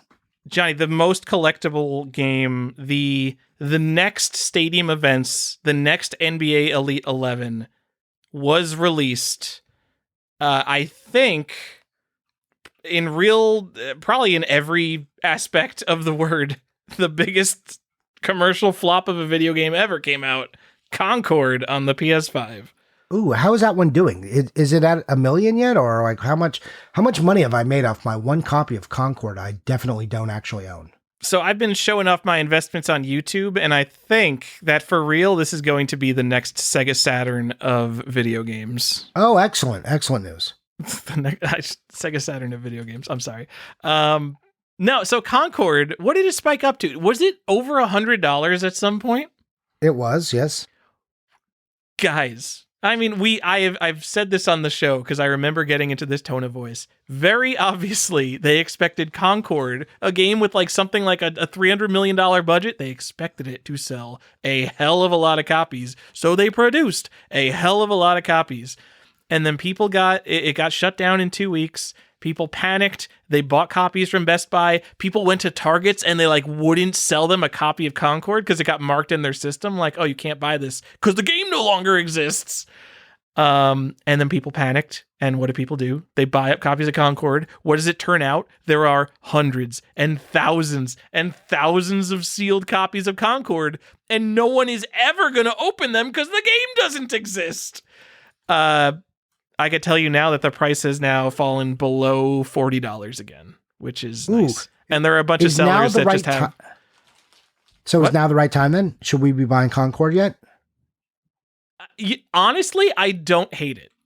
This is one of those things where when you look at the PS5 set, like, man, John, I mean, the PS5, it's got some games. It's got Astrobot. I know it has good games, but like in terms of games I get excited for as a collectible, me, jaded Tyler, who like hates everything, there's not a lot in the PS5 that excites me. This will always be one of those asterisk games in the PS5 set, like, oh, here's a game that basically came out, immediately shut down, and doesn't exist. It's an interesting thing that happened. I don't think it'll ever have significant value, obviously. Look at how many copies there are on eBay, even after the collector market tried to scoop them all up. But you know, if you can get one for $30 just to have like this interesting novelty, I'm into it as a novelty thing in your collection. Okay. All right. Well, me and you, this is the year we get Concord. Sure. Maybe this seems like a thing that will like never sell out. Like I wonder if it drops to like 25. Maybe at 25 I should buy one. Okay. We'll keep an eye on it. All right. We'll do a Concord. This and Elephant Mario, the two things to really keep an eye on in the modern collectibles world. Well, Elephant Mario was going to be one of the things that I also remember from 2024.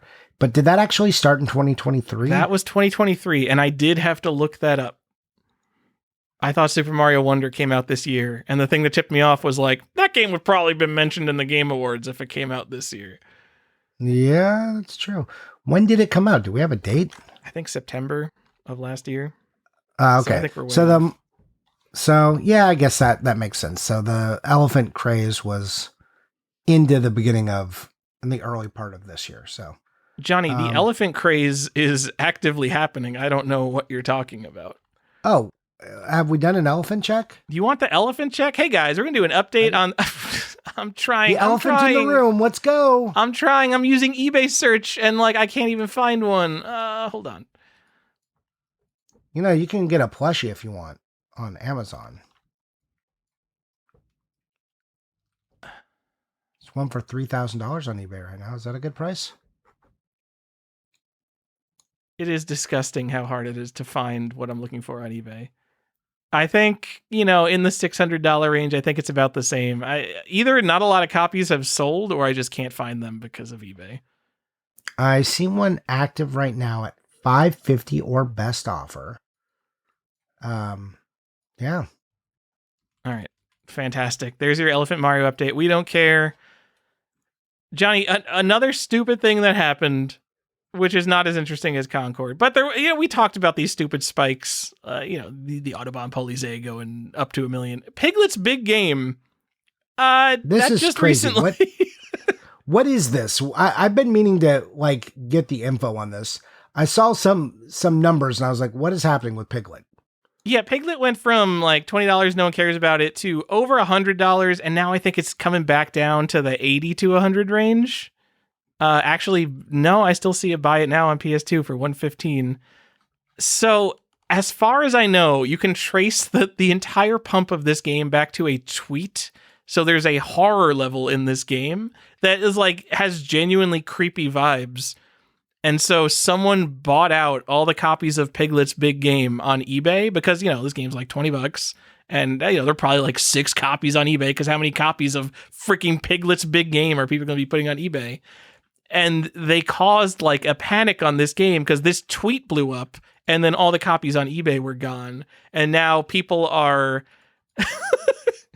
There are eBay titles like Piglet's Big Game, Nintendo GameCube, unofficial Silent Hill sequel. Yeah, I was gonna bring this up. Silent Hill, Piglet, Silent Hill. Yeah. I'm sorry, no. It's a meme game. So it's the equivalent of the Elon Musk Doge coin, Shiba Inu coin, that kind of cryptocurrency.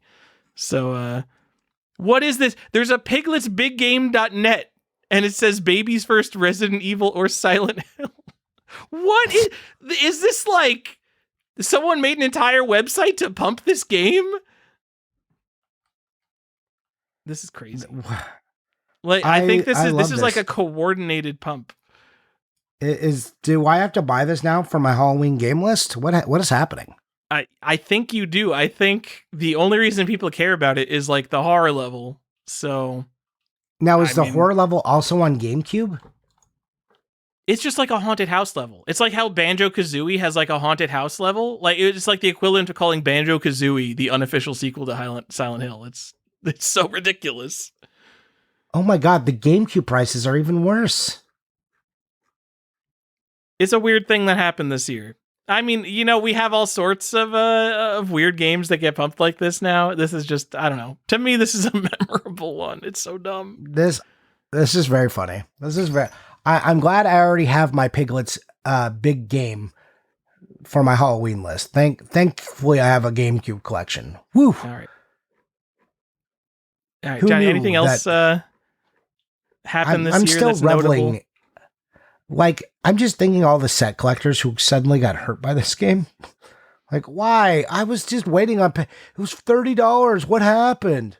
The thing is, part of the appeal of being a set collector is, while you're vacuuming up all the games, inevitably, you're going to... Because you're getting everything, you're going to get all these games before they get hyped. So, yeah, it sucks for you if you didn't have Piglet's Big Adventure and now you have to get it and it's $80 or $100 or something.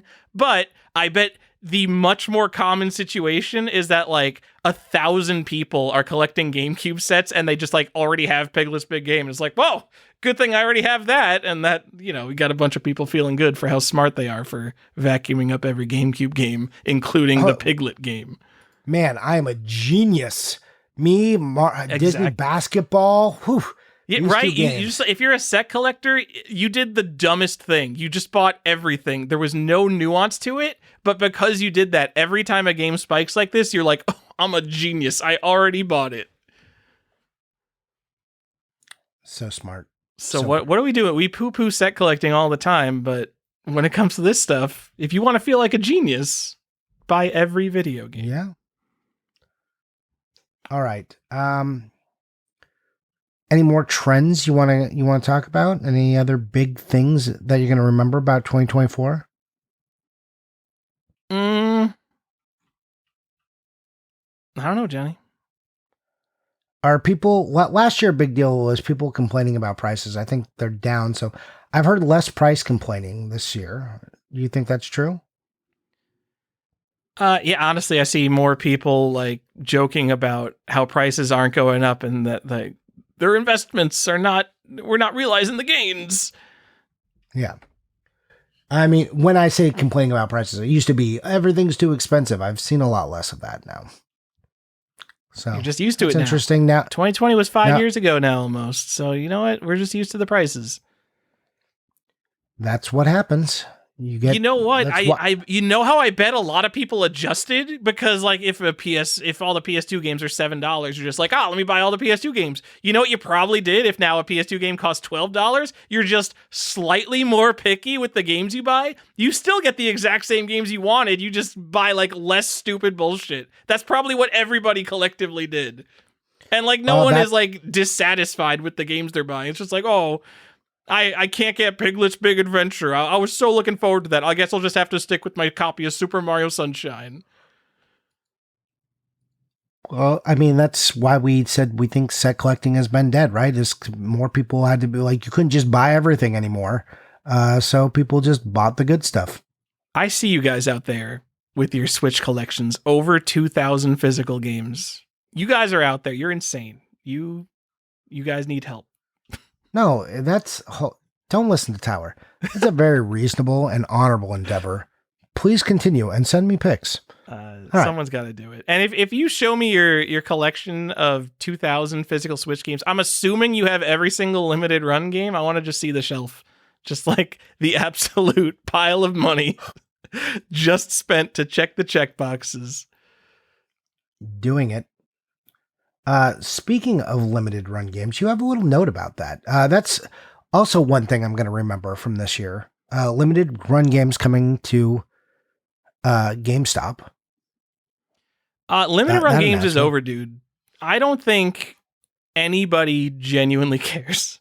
Maybe the people are in the Facebook group because I'm not in the limited run games Facebook group anymore.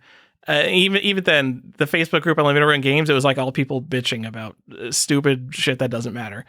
I want you to go on the old DuckDuckGo, the old Bing, ask Jeeves right now for a list of limited run games, just every game that limited run games has released. You find me a good list of actually what games limited run games has released. It's not on their website. If you go to games, they have a checkbox for like, if you click like games, they have a checkbox for out of stock items, but you can't check it anymore. So it only shows you games that they currently have for sale. It's not like a collector's resource anymore. It's just a storefront, which is weird because they're completely focused on selling to weird squirrel brain collectors. And eBay, Wikipedia list of limited run games releases, like completely absolute disaster. Most of the there's different styles of release dates. Like some only have a year, some have a month and a year, some have a date, a month and a year. It is chaos, and none of the 2024 releases are there. Like they just gave up. They're like, this article sucks. I'm not updating this article. There's a community Google Doc that stopped getting updated in March 2024. So like there used to be people even up until like last year who were just like keeping up with the grind, buying all this stupid bullshit that limited run games comes out with. And this seems like the year that broke people because you can't even find a list of limited run games. Like I bet someone has a list. Someone's like keeping track of this stuff still, but I can't find it on a search engine. How crazy is that? One, that's incredibly crazy. Because what I wanted to do, literally the whole point of this was I wanted to go through limited run games list of releases from 2024 and pick out any of them that I thought might be interesting to actually buy. And I couldn't find the list. How crazy is that? That's crazy. No one cares. That's like if you couldn't find like a list of the Magic the Gathering, the secret whatevers that they have. If you just like couldn't find a list, they're just like, we pump out these $35 products and then like no one cares about it, so we don't even keep track of it. I mean, that's basically what it's doing. So right now they're on number 579 on the PS4 list, 271 on the Switch list.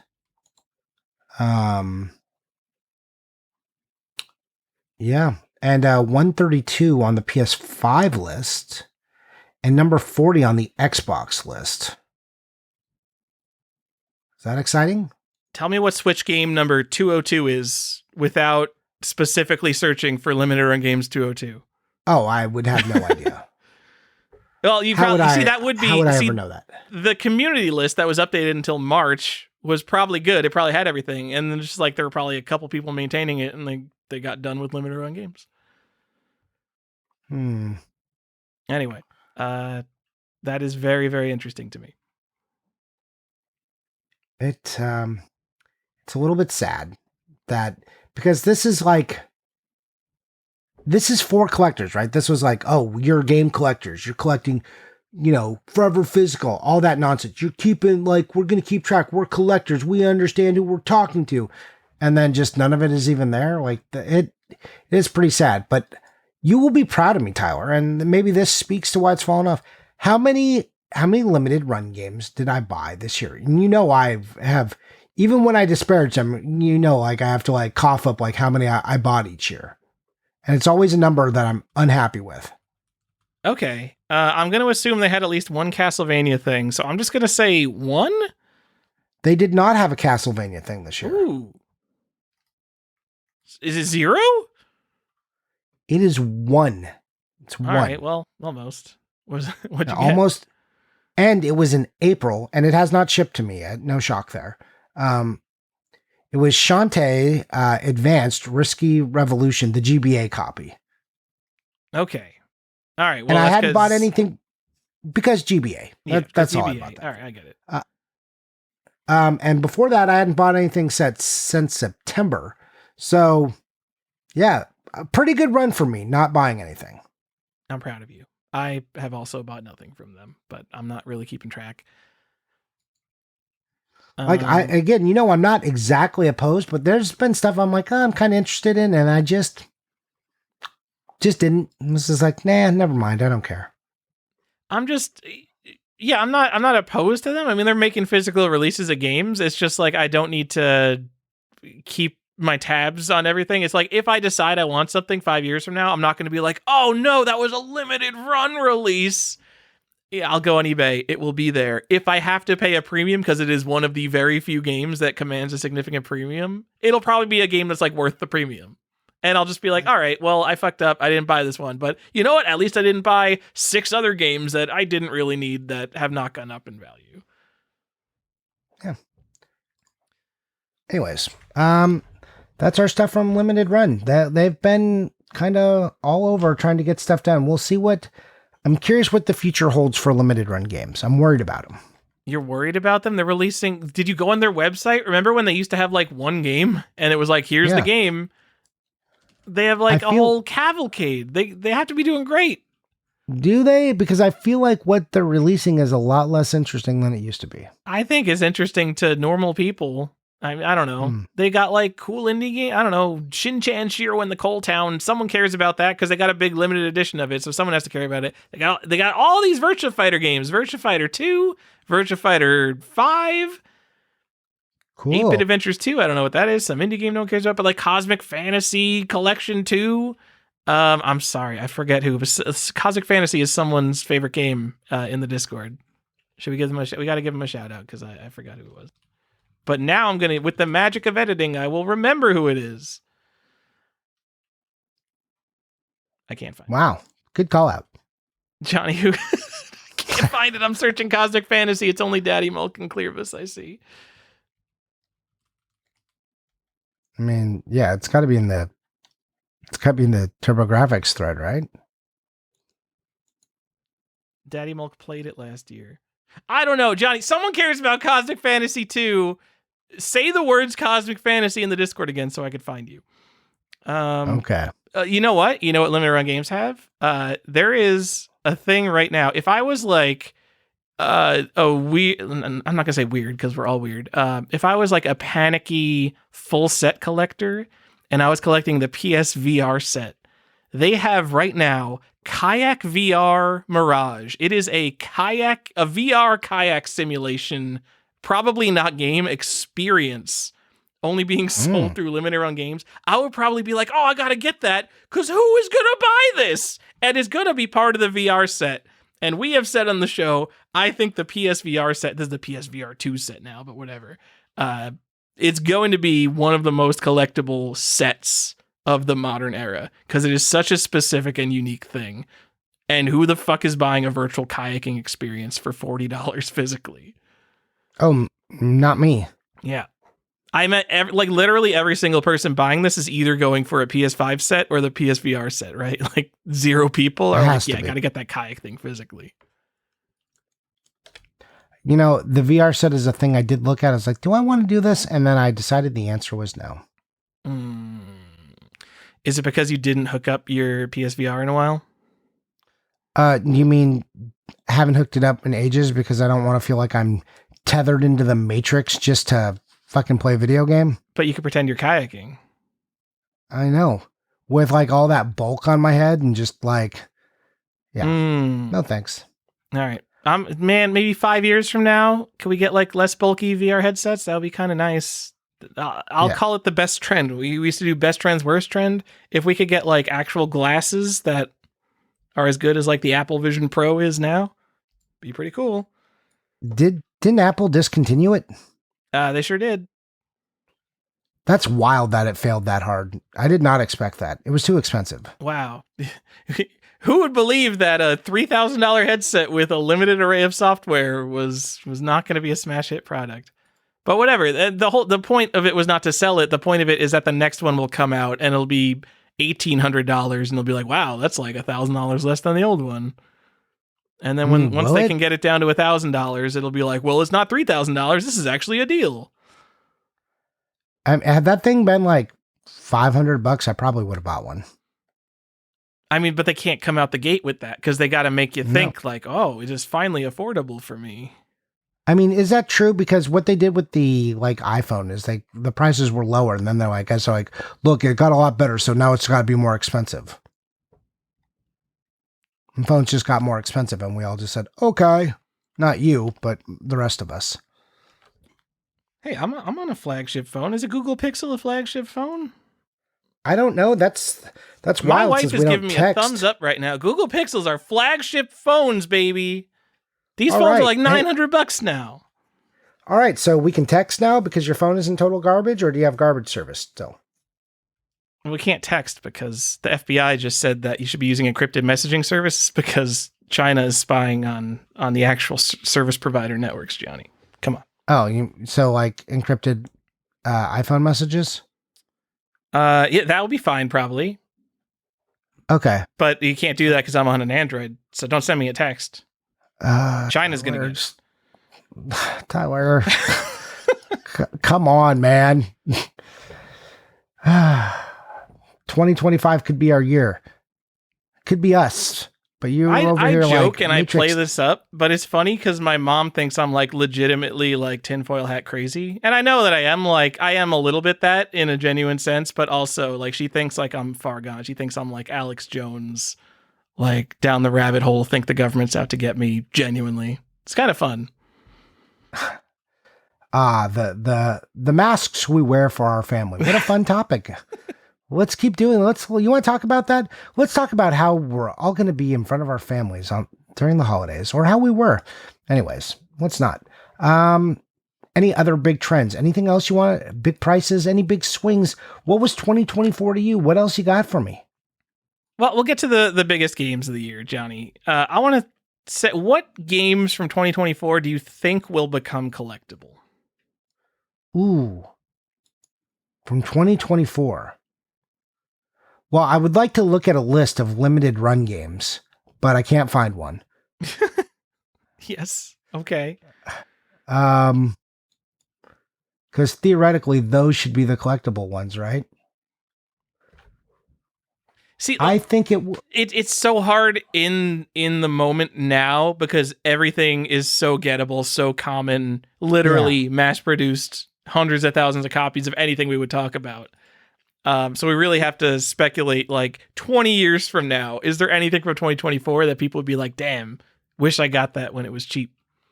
It's going to be random special editions that had something cool in it. Johnny, I think if I had to pick a game, and I'm definitely not saying go to Best Buy and speculate on this, I think Balatro Special Edition, maybe one of the games that people will want a physical copy of, maybe similar to like Cuphead. These you could literally buy these brand new right now for $35. These are not a special thing, but it is a $35 version of a $15 game that millions of people bought and played for $15 and do not need a freaking physical copy of, because I hate to tell you, physical media kind of a niche thing now. So this will have sold way less copies than most games as popular as it may be. So I'm going to call out some of the limited edition controllers that came out this year. Some of the PlayStation stuff, the PS5 stuff, the anniversary. Uh-huh. And that's way what I'm into going all these. You are just way into controller. We just had a whole episode where like, don't buy controllers. No one wants controllers. And you're just like, yeah, limited edition controllers. I think that's the stuff people are going to really want. I still look, I said don't buy controllers for people because people know what they want. I think some of that. I don't necessarily think that all of them are, but I think like maybe that physical edition PS5 might be a little bit collectible. You know, I think that's one could go. How about I'll go a new one that seems to be gettable, but I don't see because it comes in a giant globe. Let's talk about Indiana Jones and the Great Circle, the collector's edition that comes with a globe. It is so hard for me to imagine people caring about big, stupid collector's editions because there's so many of them, and so they just seem interchangeable, whatever. I know there are people who collect that stuff. I look at all of it, and I'm like, it's all special, so none of it's special. It's probably accurate. So if there is something... So it's the ones that get collectors, the ones that I think are maybe a little bit interesting are ones that are genuinely limited releases of super big games. So last year's Baldur's Gate 3 limited edition. Yes, it doesn't actually have the game as a digital code. People do not care. People are spending $900 on that because it is a huge thing that's actually limited. That's Baldur's Gate 3. Something like that, I think, has legs. Something that is at Best Buy, I don't think any of this stuff has legs. As much as I'm saying, like, oh, Balatro Special Edition, the $35 version of Balatro, I think I could see a future where people are spending $60 for that far in the future, but I see that happening. We're living in a world where Super Mario 3D All-Stars is still a $80 loose cartridge. I see a path forward for Balatro Special Edition. Also, very fun, doesn't have a big stupid box with a big stupid statue. It just comes with a pack of cards. So the reason I said Indiana Jones is that special edition I don't think is actually available in Best Buy. I think that's only at like the Bethesda store. Johnny, it comes with a full-size fucking globe. What are you going to do with this thing? I'm going to do the Indiana Jones scene. I'm going to like trace a red line. I could buy it on Amazon right now. Oh wait, there's a collector's edition and a premium edition. No, the premium edition is bullshit. The collector's edition is the one with the globe. You can get it on Amazon for $190. Oh. I realize that I'm talking about, again, Balatro, a game you can just get on Amazon. All right. Well, let's put a bookmark in it. We'll come back in 20 years and we'll see what collectors want more. Yeah. Also, it's got the advantage of being on the most collectible system right now, the Xbox. I mean, yeah. People love the Xbox. They're like, wow, that Microsoft brand that like the future is very uncertain of. I'm all about that. We're unsure if they'll even make another console. Yeah, that one. That's the one. All right, sidebar. If Xbox is done as a physical console, the brand will continue no matter what. But if they stop making physical consoles, does that make the Xbox library of games more or less collectible? I'm going to say more. Wow. Okay. Why? Because it gives content creators something to go dig into and make content about, and it's accessible. You know what? If that happened, I think that would really make the entire Xbox family of consoles the next Sega Saturn of game collecting. Oh, good. I think I agree with you. How many times are we going to work that joke in? This is a long-standing joke. I love the callbacks. No, I think that if Xbox dies and Sony gets one generation, so Sony already has one generation up on the Xbox, so we got the PS1 where like Microsoft didn't have a console yet, and then every other thing we can pair them up one for one. And then if Sony gets one more generation with physical media on the tail end, and I imagine the next generation, if we get physical media at all, would be the last one, right? Then we kind of have this bookend where Sony is completely engulfing Xbox, and it just seems like if you're looking at the history of 3D console games, it's all on PlayStation, and you kind of get the front and the back cut off on Xbox, and to me that makes PlayStation just like a much more holistic package, and I think PlayStation would be the de facto thing to collect at that point, which it kind of already is compared to Xbox. I'm just going to say, like I said, I think it's cheaper to get into Xbox, and content creators are going to go after that. All right.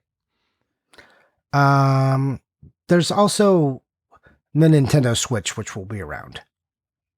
The Switch. I mean, that's its own thing compared to Xbox and PlayStation, right? Nintendo's always. Yeah, I know. But I mean, as far as upholding physical media, Nintendo Switch will probably be the last. Like, do we think Nintendo will be the last console maker producing physical media? Because I think so. Like on scale. I don't know. So like you always see those like those statistics of how many like EA games are selling physically versus digitally, and you're like, holy shit, people buy a lot of digital games. Does Nintendo release those numbers? Because I could just imagine a world where like Nintendo's numbers are completely different from like PlayStation's numbers. Yeah, I mean, it's just not as easy though. Like, your download speeds aren't as good. Your hard drive isn't as good. Like, the ability to switch it out, make it bigger, attach external drives to the Switch, that's just not a thing. Yeah, Nintendo consoles have always been a pain in the ass to like just like go in and re-download games and stuff like that. Compared to other platforms where it's relatively easy. Like I would have no qualms about deleting an app off my iPad. I'd just be like, I'll just go download it again. It'll take like literally 5 seconds. Where I don't want to be like, I gotta boot up the Switch store, gotta go to my purchases. It turns like a 5-second process into like 90-second process. It's just a little bit more annoying. Agreed. Don't like it. Wow. Okay, here we go. What is game and network? This is PlayStation. I'm only going back to 2021, and I'm looking at like at least 5 times as many digital sales as physical sales. And that's 2021. You have to imagine it has gotten way more towards digital since then. So they've already said that Switch 2 is going to be backwards compatible with Switch games. That kind of makes it feel like the Switch cartridge is the last physical media that we're going to get at all. I can't imagine that we're going to get a physical thing, 8 years from now if there's a Switch 3. I sure hope not. I think we will get maybe limited like productions of physical releases, but not in the way that we actually do now. Johnny. Tyler. What's the future? Is FOMO the future? Is there FOMO in the future? Are we still doing that? I don't feel any FOMO. Do you feel any FOMO? Not really. The stuff I feel FOMO for is like obscure video games finally coming up to auction, and my fear of missing out is because I'm not going to bid enough. So that is the exact same thought I had. I think it's both because we're bidding on like obscure computer games. I kind of can't believe how high some of the prices are for games that no one has ever heard of, like including me. Like just like I see a computer auction and it'll be just like random Atari game, like an Atari computer game sells for $400, and no one on planet Earth has heard of this video game. But I don't really have FOMO for it. I feel like if I was the person that was destined to own that game, like if I was the one who cared, I would be the one bidding the $400. So I'm just kind of like at the sidelines because I'm like, well, I guess I don't need that one. So that's not really FOMO. I'm just kind of surprised at how healthy maybe a market is for an obscure game.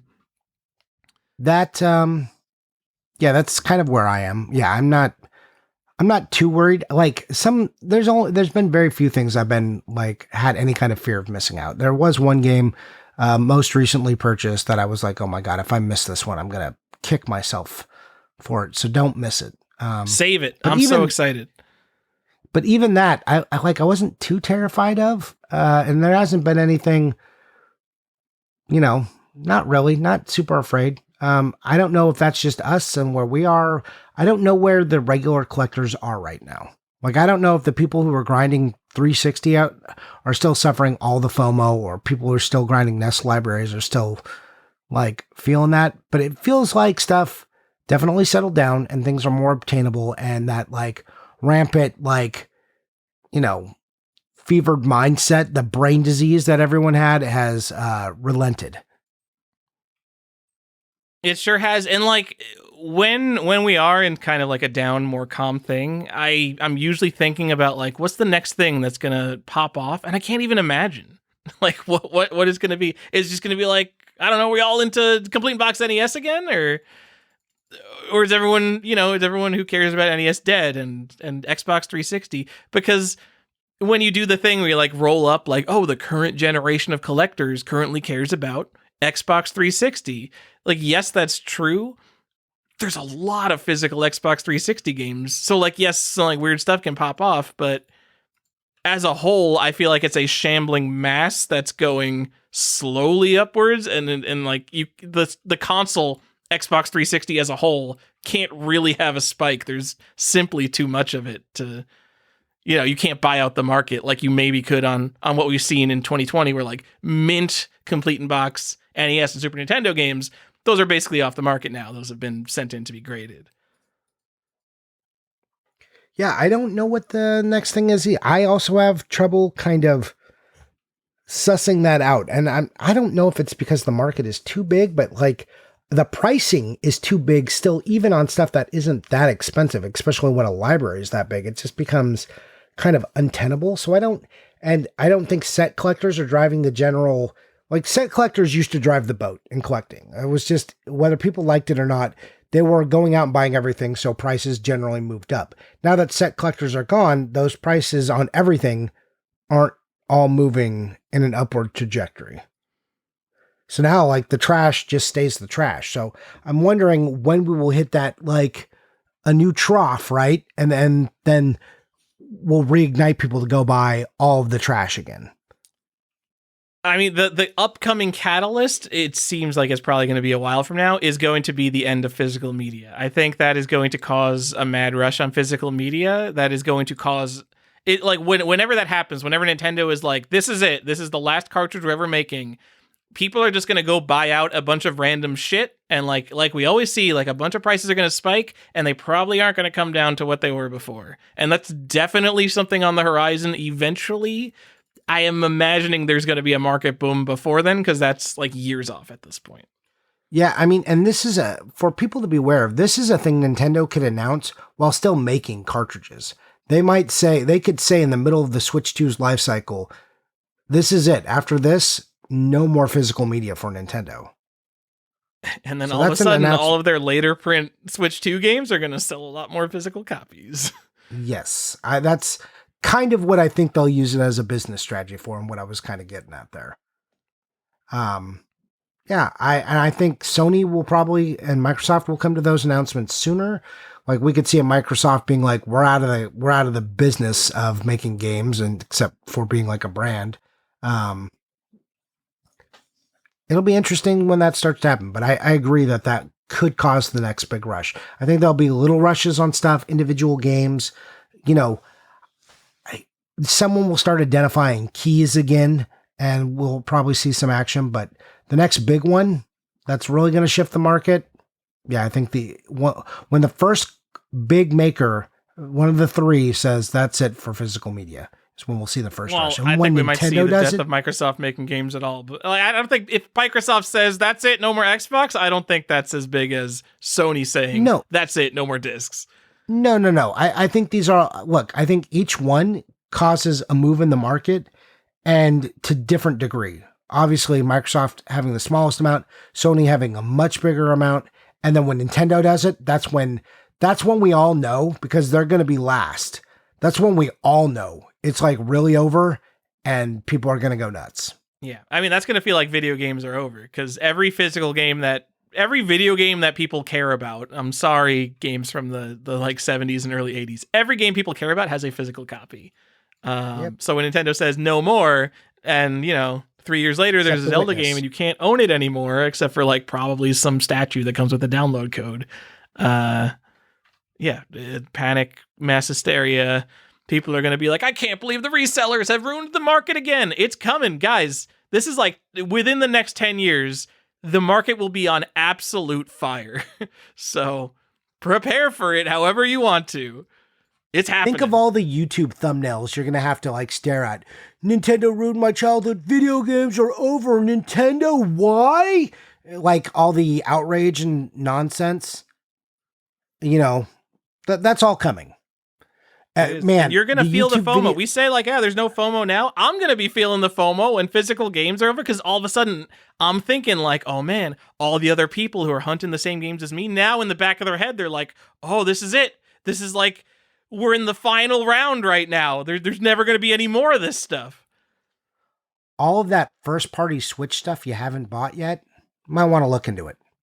Because, like, at the very least right now, like, when I'm buying, if I'm thinking about buying a Nintendo 64 complete in box game, there is some part of me in my mind that's like, well, I'm so happy that people are, like, blowing their money on Switch collector's editions and whatever limited run games is putting out, because that means they're not competing in my market. And when there's no more of that stuff, I mean, there'll be a little bit of that stuff, I'm sure. But when physical games stop existing, all of a sudden, we're all competing in the same market now for the used stuff. I can't wait. That's going to be the best episode of Collector's Quest. With the day Nintendo announces no more cartridges, you know what? I don't know if we're still going to be doing Collector's Quest if it's that far down the road, Johnny, but we're going to have to come back and do a special episode. Just do an episode like, we're back. It's been 6 years, but here we are. Yep. Johnny, how old are you? Are you in your 50s? Jesus Christ. Yeah. Someone hold us to that. So I want to bring up some other stuff that might be affecting the market for next year that I kind of alluded to. And I don't want to get into the politics of all of this, Tyler, but there are some factors going on with the economy. So remember where I said, hey, I think in general games are down and there's a downtrend and like what's causing the fever. But there is a link between Bitcoin and collectibles, right? And Bitcoin is up. The stock market is up, and you can get into the numbers of all that.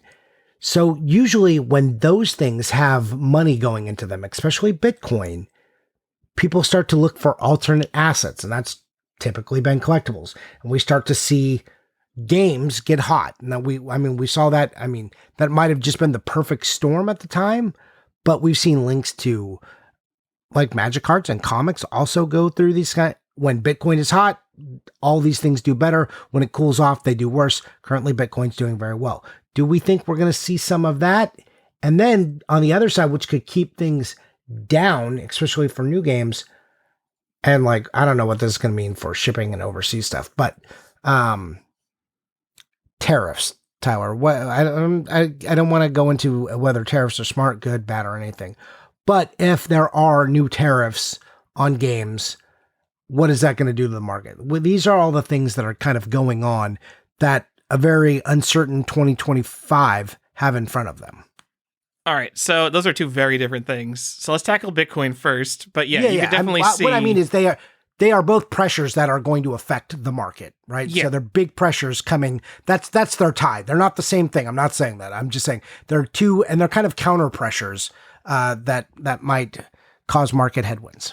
I did not come prepared with a graph of crypto prices versus collectibles prices, and I wouldn't look at games. Games is too small of a market, and especially I don't know that the complete in box market follows the Bitcoin price to any significant degree.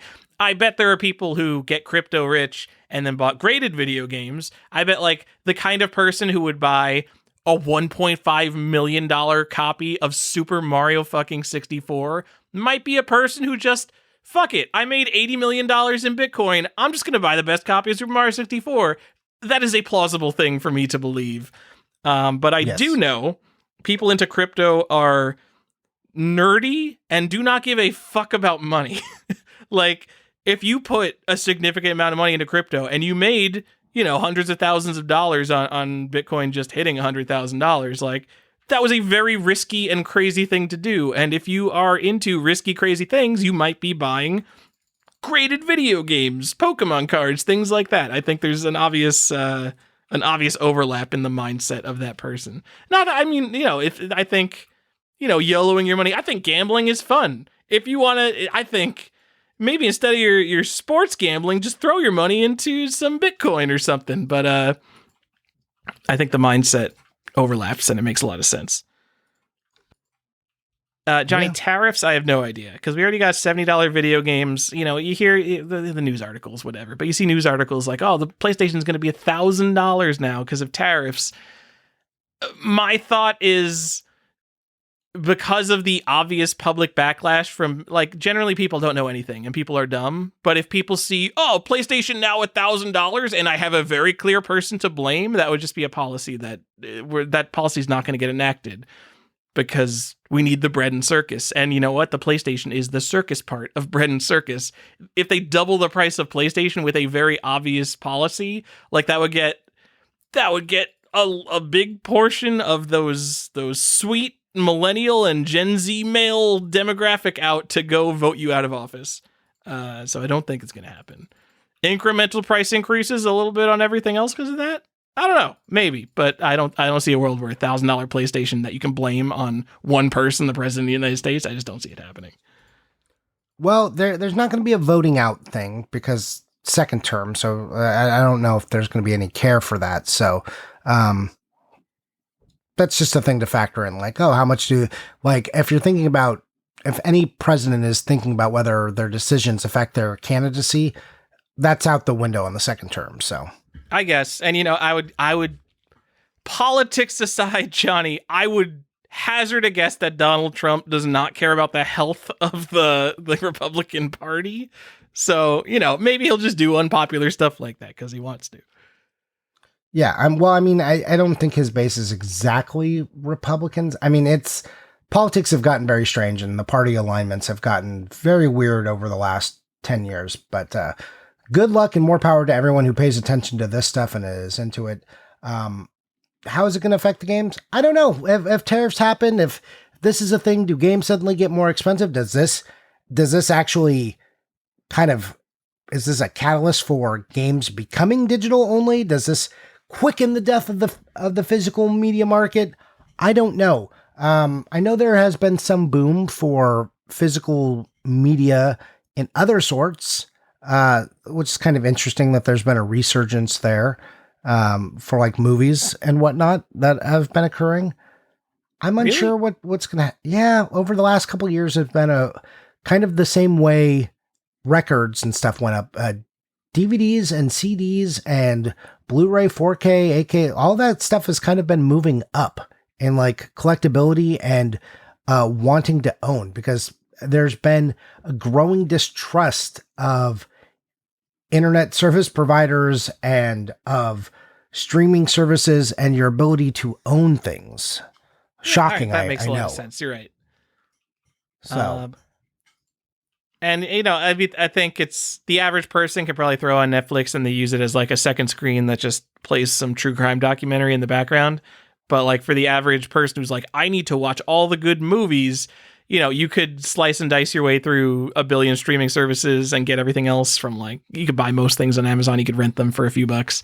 But I could definitely see the person who's just, they're ruining, I can't buy my physical movies anymore. I know lots of people who have gone back to piracy who are plenty well equipped to spend money on movies just because they're just like, this is all too big of a pain in the ass now. At least I know if I just go here, I can get all the movies I want to watch and play them through Plex server or Jellyfin. They have an outlet for all of their movies to be in a spot, which is wild that like all these streaming services cut up the object so hard that people are just been like, you've made it too hard now. I don't want to do this. I have plenty of money in which to pay you, but you've made this an awful experience. So I will just go steal it instead. Or all the licensing issues where things get changed or the copies that they wanted are now gone. And it's like only some new edited version is the only thing you can watch. I don't want to sit here and promote Jeff Bezos, but Amazon, their movie selection is so fucking good. I specifically, there was a movie I couldn't even find a DVD of, I think.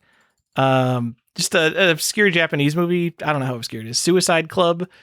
The only place I could find to purchase it was Amazon Prime Video for like $3. It was like standard definition too. It was like the only copy of this movie I could find. So, I mean, having an obscure movie and the only place I could find it is Amazon, that seems like a pretty good, I don't know, that seems pretty good for Amazon, in my opinion. But also, funnily, now that we're talking about this, when I search for Suicide Club on Amazon, there's a new Blu-ray release. Interesting. Crazy. Anyways, and some of this is just biased because I've been looking at this stuff, but I don't want to do this. I just want all my stuff to live digitally, and I don't want to fight to just watch movies. I don't need it in 8K, but man, can I at least have access to the stuff I want to have access to? That'd be great. Thanks. All right. Anyways. This segment brought to you by thepiratebay.org. I don't know if that's where people still download movies, but I don't know. It's been so long since I've even done that. Yeah. Over 10 years at least. Long time. So the S&P 500, that's kind of going up, huh? Oh yeah, that thing that it's a joke to invest in because my Bitcoin has doubled, but your S&P has only gone up 30%. 30% in 1 year. And there are people pointing to it saying like, wow, the S&P sucks.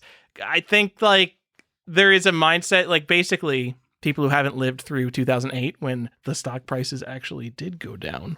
What a shocker there. Are expecting, Bitcoin level prices, Pokemon card level prices. These things were like, getting 20% a year is totally reasonable. No, that is not reasonable. We are in crazy town times. What the fuck is going on? But yes, the point is that like we do have a lot more money. If you are invested in the stock market, your portfolio has doubled since COVID. That's a lot more money. And you know who has the most money in the stock market is the rich people. So they have all doubled their net worth. But I don't know, maybe your 401k is up and maybe that makes you feel better about spending money on a little Samson. Yeah. I won't get into what happens when 90% of the wealth is doubled on one end and your 1% is doubled and how that doesn't actually, you're still losing. We don't need to get into that lesson. Don't worry, Johnny. We are trying as hard as possible to have them not pay taxes on their unrealized gains.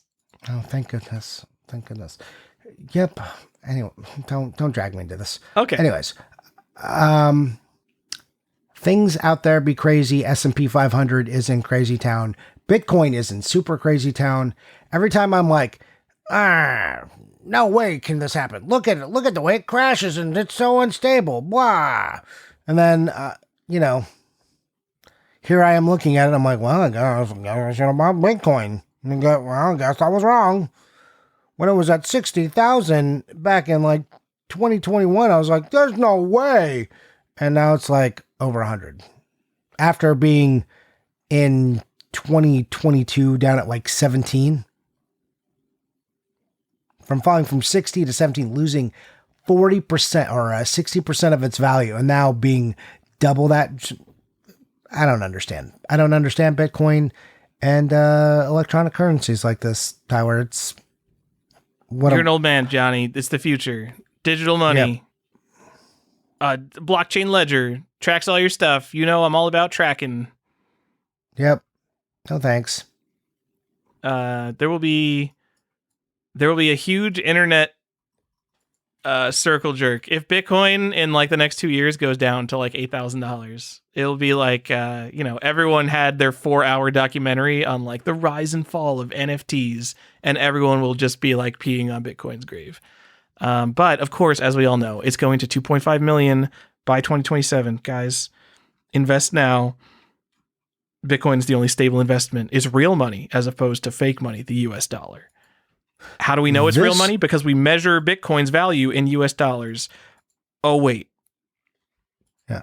This show is not financial advice and is meant for entertainment purposes only. Johnny, speaking of Bitcoin, can we talk about the biggest weirdest sales of 2024 that I know of. Please. Okay. Please tell me about them. I want to talk about our tools just real quick. There was a short-lived website called GamerStonks or GameStonks. I think it was GamerStonks. And what it did was it compiled all the graded game sales. And like it showed you like all the analytics, all like the price charting stuff, but it was really focused on the graded games market. And because it was all graded stuff, they like really had their shit sorted out, getting variants correct and things like that. Whereas price charting is all like, you know, software that's trying to guess what the right variant is. Like those left bro statistics we were looking at, those were not all left bros that got caught up in that price. I'm 100% sure. I think as a result, did they only have like special analytics on certain games? I don't remember. I never. It was a paid service, by the way. That's how you know it was legit. It was like $10 or $15 a month, I think.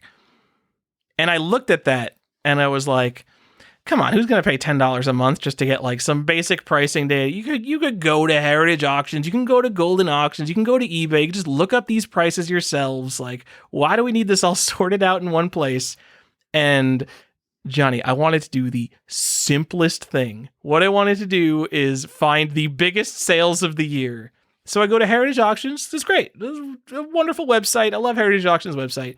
I go to Golden. There's no way to just like sort by like what are all the video games that sold this year. I had to click into each individual auction and sort by highest price.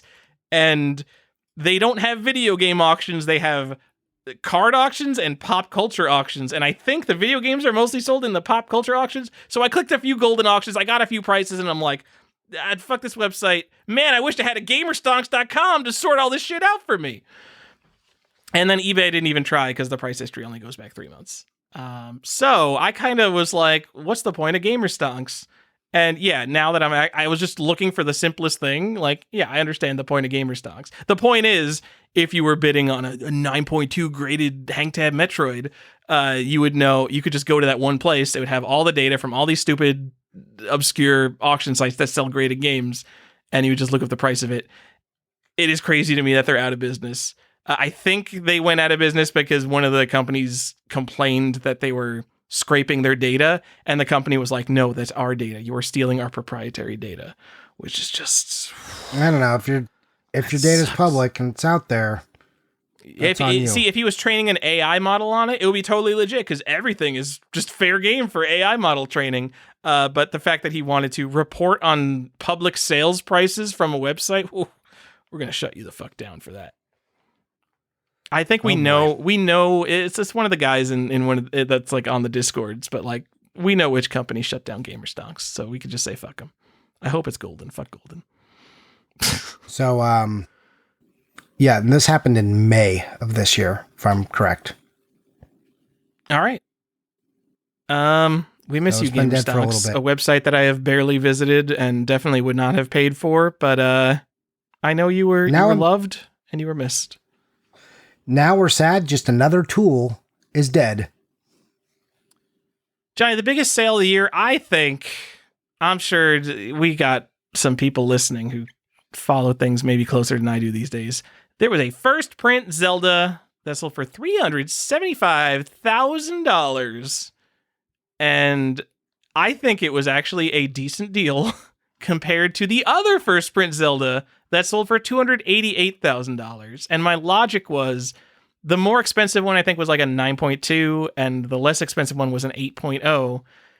Obviously, if you're spending $300,000 on a copy of Zelda, your goal is to sell that for $1 million to like a rapper or something. And if you're the rapper buying it, that 9.2 is one of the best copies on planet Earth. The 8.0 is one of the only copies on Earth. So which one's going to hit $1 million? The one that just happens to exist, or the one that's almost the best? I think it's the one that's almost the best would be the better investment there. I think I've said on the show, like, what should you invest in video games? If I was investing in video games, I don't know. I think maybe a sealed first print of Zelda is like maybe one of the top things possible to own. So if I'm pretending that these prices are like numbers that are reasonable in any objective sense of reality, like, yeah, all right. If the first print Zelda is the most expensive thing, sure. Johnny, we had 2 NWC sales, and I think Again, I was like, oh, one of these was a way better deal than the other. There was a private sale of an NWC Gold that was like reported through the grapevine for $350,000. And then immediately after that, there was the one with no label that sold for $207,000.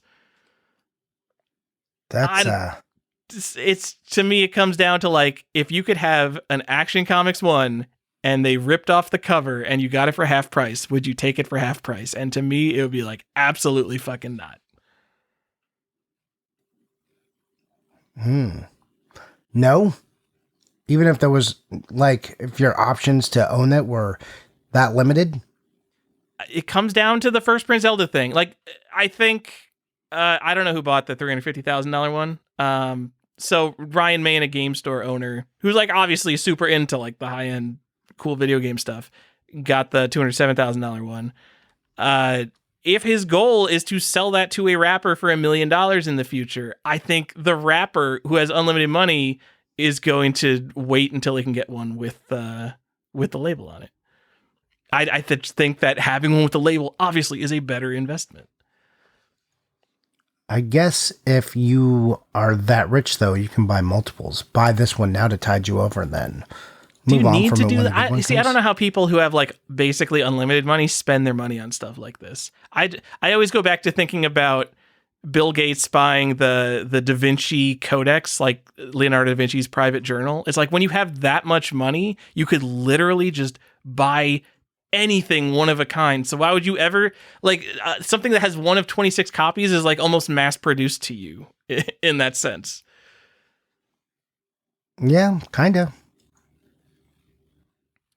I don't know. I don't think it's I don't know if $207,000 is a bad price. I compare that to like what the grays are going for. I think we had a gray go for like almost $90,000 in the past year or two.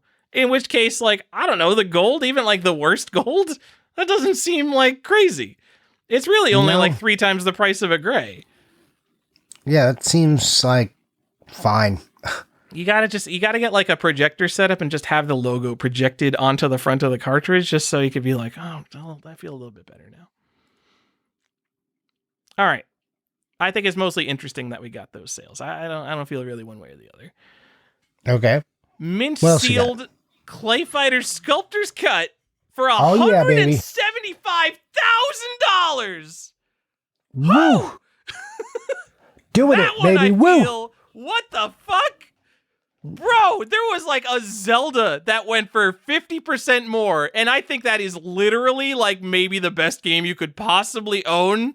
It's like close. It's like top 3. And we got a Clay Fighter Sculptor's Cut, a game nobody's gonna care about in 20 years. Holy shit, what is going on? But it's sealed, bro. It's sealed. Just never forget that the rarest DC comic is New Adventure Comics 26, and it sells, you know, I haven't looked at recent prices, but we're talking about like $6,000 to $10,000, and that comic is 80 years old, and it's the rarest one from the biggest company, or like the biggest company that has a legacy going back to the 30s. Nowhere in the realm of these fucking random stadium events ass games that don't matter. Also, a sealed stadium event sold privately for $160,000. That's the next one on our list. You could have got a sealed stadium events for less than Sculptor's Cut. But this is the only sealed one. It's the only one. You know what? You know what you can't get? If you had $175,000, you can't get the House of Seven Gables on like Atari 400 or Apple II, whatever that random horror adventure game we talked about. You can't get Night of the Living Volkswagens. Some of these like stupid games. Yeah, oh, it's rare. Yeah, but who fucking cares? Rare games. What's the most common thing? A rare game. That's really a thing more about rare books than games. The most common thing is not a rare game. The most common thing is a common game. Yes, logic. If there is a rare game that matters, besides like weird promotional stuff like the Nintendo PlayStation and NWC Gold, stadium events at the very least has a really solid place in game collecting history as a game that has kind of always mattered. And I think it matters a lot more than Air Raid matters to the hobby. It certainly matters more than Sculptor's Cut. The average N64 collector has a fucking copy of Sculptor's Cut. They just have the cartridge. But no one has stadium events, and it's the most important console, and it's always been an iconic game. And in the long run, I feel like stadium events does not matter, but I think it gets a little boost because of how important it has always kind of been. And I kind of feel the same way about Nintendo World Championships. I think the importance of Nintendo World Championships itself is vastly overstated, but the importance of Nintendo World Championships to the hobby of game collecting is still pretty significant. But I do not think that Sculptor's Cut is in the same conversation as these Nintendo World Championships First Prince Zelda type games. You mean you would rather have a bad NWC Gold than that sealed Sculptor's Cut? I'm going to say yes. I would rather have the... And like, Look, these are the top. So when you go back into like under $100,000, I realize, again, these prices are complete nonsense, but like there's going to be a bunch of like sealed Super Mario Brothers that are way less than this because it's a more common game, but it kind of matters a lot more. Are you telling me you don't think that Clay Fighter Sculptor's Cut for the Nintendo 64 is as well known as the NWC or stadium events, and that it's less relevant to the hobby? Let's go down to the $125 range. You can get a Pokemon Red. I think it was 9.8 A++. So the world's greatest copy of Pokemon Red you could have for $50,000 less than Sculptor's Cut. Pokemon? Have you seen the Pokemon trading card game market? Do you think people care about fucking Pokemon? If a rapper wanted a copy of the Pokemon video game, I'm sorry I keep harping on rappers as the people with billions of dollars that are splashing their money on blingy video games. But yes, the 9.8 A++ Pokemon, that would be the copy that the rich guy goes for. That's the one people actually would want. I think Pokemon Blue's better, but it doesn't matter what I think. It matters what rich people think. So, better deal would be to buy the Pokemon than to buy a Sculptor's Cut. Terrible buy. Get out of here with your stupid Sculptor's Cut. There was also in the $125,000 range, there's a Mario 2, whatever. For Mario 2, guys, come on. Metroid Hang Tab, I think it was like a 9.6 A+. Like, all right, Metroid Hang Tab's cool. I'm in. And a Super Mario World. All right. We get to the $100,000 range. There was a Castlevania Hang Tab, a Super Smash Brothers. Oh. And a Mega Man First Print. I will say that again, a Super Smash Brothers. I think that was like in the $90,000 range. A Super Smash Brothers, guys. Hello? The most important fighting game ever made? Right? Right, guys? Guys, a Super Smash Brothers? I mean, it's popular. You know, like, Pokemon's a lot more popular. It doesn't... But Pikachu is in Smash Brothers, so... I know Super Smash Brothers is an iconic game, and obviously it has all these characters in it. But, like, when you think of kind of the history of Pokemon, you go back to those Gen 1 games, and you're thinking of the startup sound, you're thinking of those sprites, you're thinking of exactly how that game is. When you're just like playing Super Smash Bros. Brawl on the Nintendo Switch, or what, Super Smash Bros. Ultimate on Nintendo Switch, like, are you really going back and thinking like, oh, this really brings me back to the days of Super Smash Bros. On N64? Yeah. All right. Yeah. No. Yeah. Anyways, these are pretty wild prices and signs that you can still hit Get big rich, in the sealed market. Yeah, you can still do it, but you're not like seeing Tecmo Bowls going for like $150,000 anymore. Yeah, I mean, yeah, I'm harping on like Mario 2 and Smash Brothers, but like these are totally reasonable games to some of the stuff you see in like 2021, 2022. Also, I guess maybe significantly, I don't see anything selling for $1 million. There's no Mario 64. There's no $2 million Super Mario Brothers. Someone hit me up on Discord and tell me I missed some private $1 million sale of something stupid. Not only are we not have like that $1 million sale, we're not even close to that threshold, really. Yeah. I think because I think we did have so those Zeldas were actually probably really disappointing because there was a first print sealed NES Zelda that sold for like in the $800,000 range not that long ago. Sure would have been nice for those people if it hit 1 million. Sure would have been.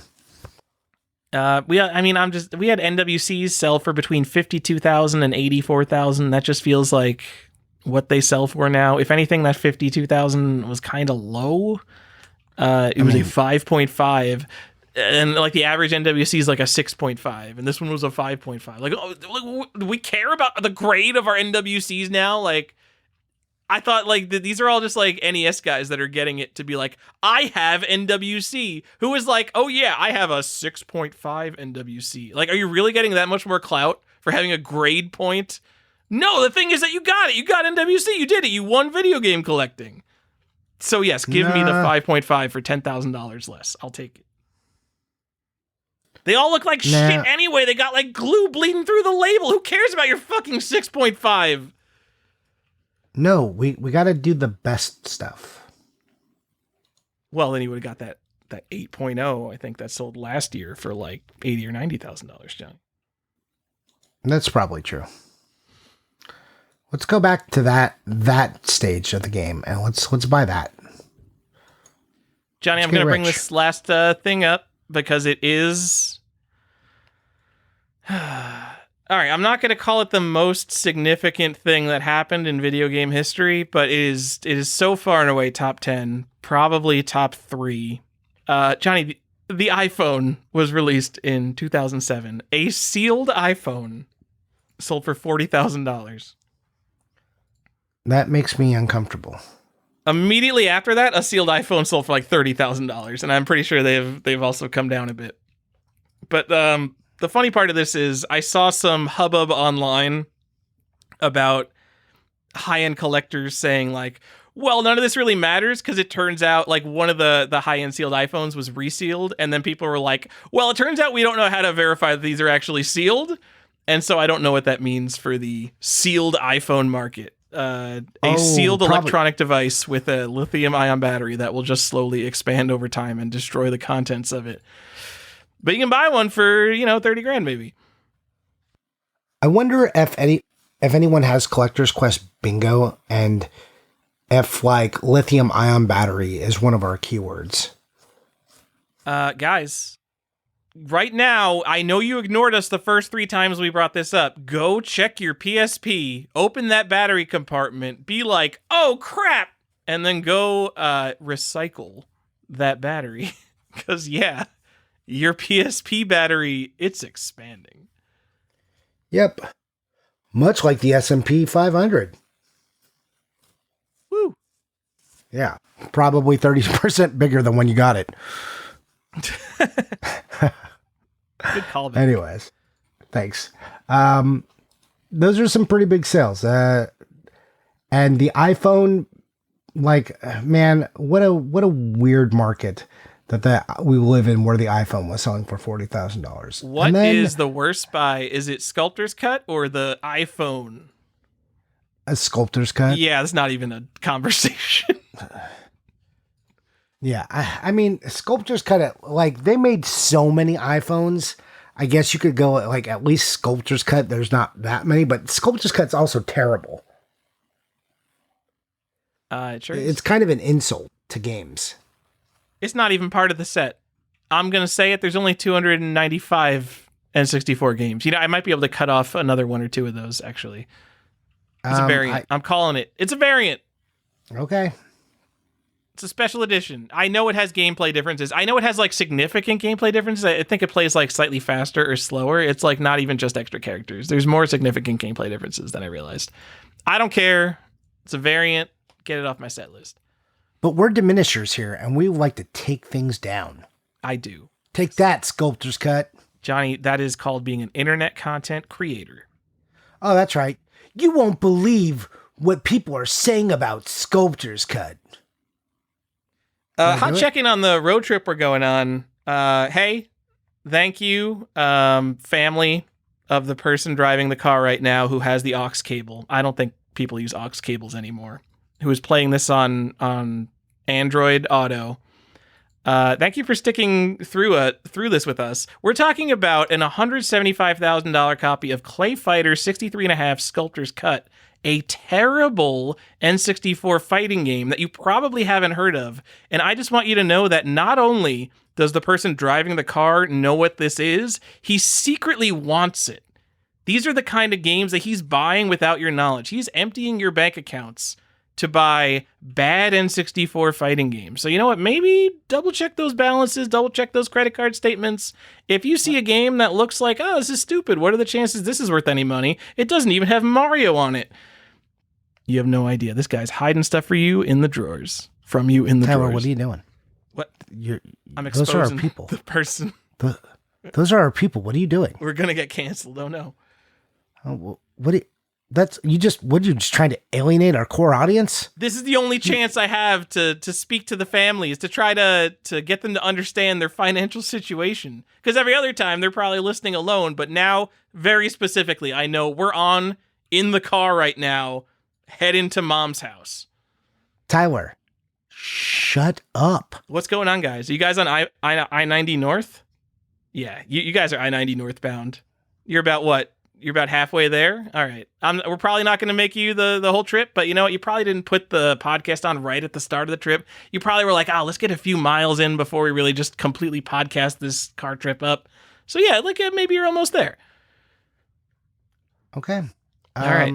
We'll check in on the car ride later. Are a solid investment, and you should buy more of them.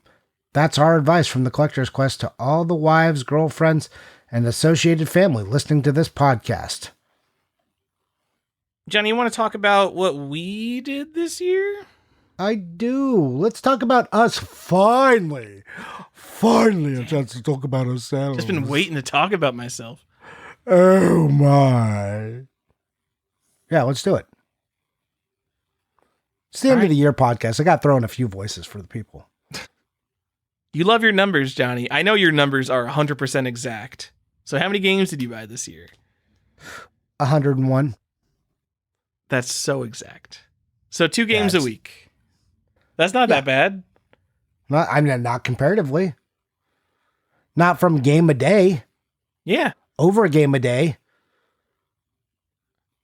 Yeah, my number's way down. Now, the question, Tyler, is the money way down? Is it for you? It's still pretty much down. And that's a lesson in when you are still buying a massive bullshit, even when it's cheap.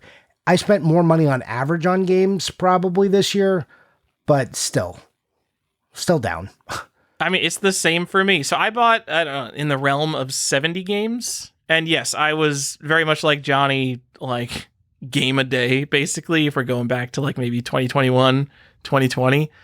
So that's like a game a week, and that's including like stupid little like $15 Famicom games that are just like little things I need for like no reason. Mahjong on Famicom. I probably upgraded my box of Mahjong because once I realized that Mahjong on Famicom is the first Mahjong game ever, I'm like, oh, I want a really nice copy of that all of a sudden. So like my stupid bullshit like that counts in that 70. You know what it's for? It's to settle the brainworms from taking over. They act up, and a dumb $15 Famicom game settles them right back down. It's true. But yeah, even though I am also buying higher end stuff, overall, I think I am spending less money than when I was vacuuming up, big box PC games because I'm like, oh, I have so many gaps in my collection, and I'm just buying stuff all the time. Yeah, I'm definitely spending less money. No one's going to take me seriously unless I got all the LucasArts games. Dude, no one's going to take me seriously. So I have Might and Magic 1, Johnny, and it's like no one's going to take me seriously unless I have all 10 Might and Magic games and all the heroes of Might and Magic games. Every serious big box PC collector has these games. Have I played them? I've played like 3 Might and Magic games and none of the heroes games. But you know what? All the game collectors have them. Come on. Yeah, and that's fine with me. I don't care if we played them or not. But yeah, anyways, numbers are down. I got some more. I'll tell you where I bought from. I know everyone likes to hear where I buy my games from. Right. And I said my number's exactly 101. I'm going to say plus or minus 10 on this, actually, because there's probably some like side deal I forgot. someone met me one day and was like, oh, I got this game for you. Like, you know what's missing from this number is actually convention stuff. But when we went to Milwaukee, I didn't buy a lot of games, if you remember. Yeah, you bought like 1,000 manuals. Yeah, I bought manuals, but I didn't buy games. So I got 12 from Amazon. So those are definitely new games. Best Buy, 8. That's also new games. So, and then the collectory games came from Japan, where I got 25 of them. And that's Zen Market, some combination of Mercari, Yahoo Auctions, Yahoo Japan, Amazon Japan. And then eBay, 56. Do you want to hit some highlights? What have you been collecting overall overall this year? So, do you want just my good stuff, or do you want to, like, in general, a lot of it, this was Halloween games. A lot of it, I did count some of the bigger manuals in this as like a game if it was like the price of a game.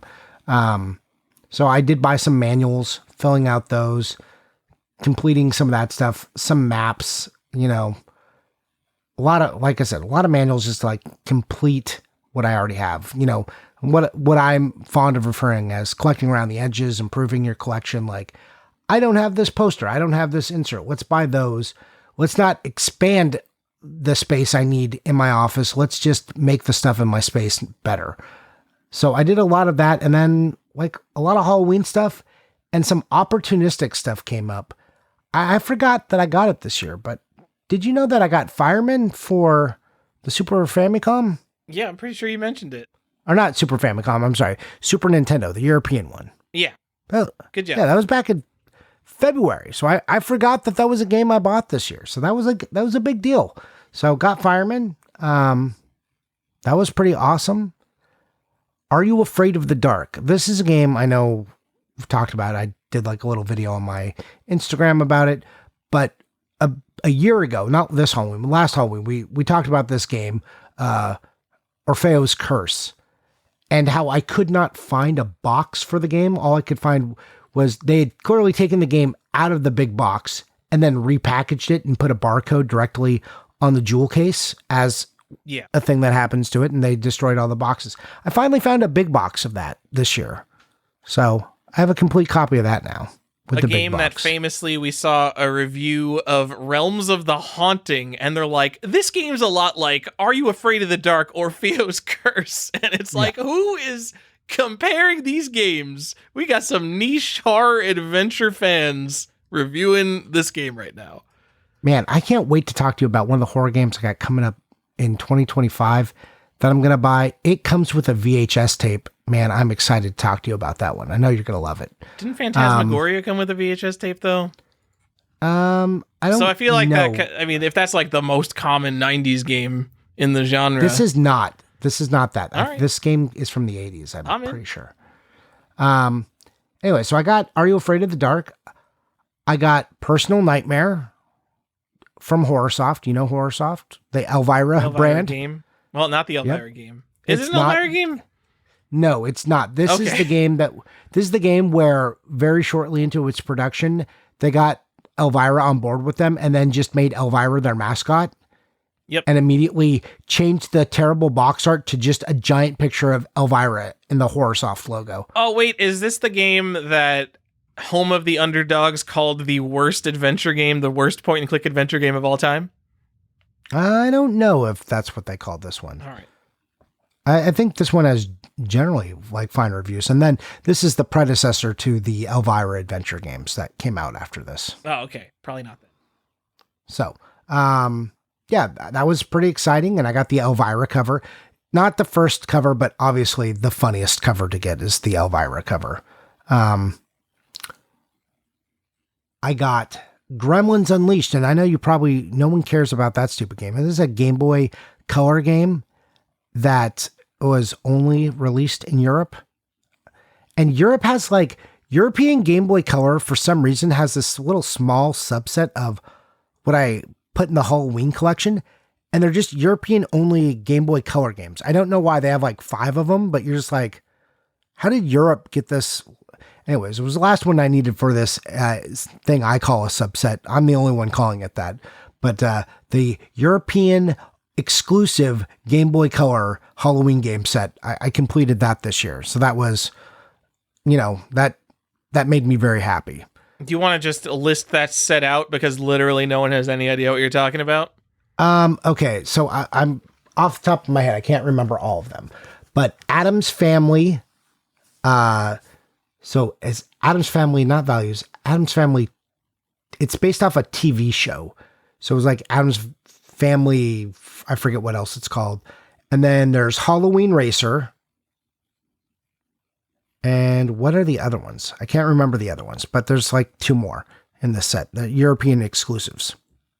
All right, Johnny, I'm happy for you. I'll speak for everyone else listening to this, including the guy driving the car right now. When I say I've never heard of this game and I don't care.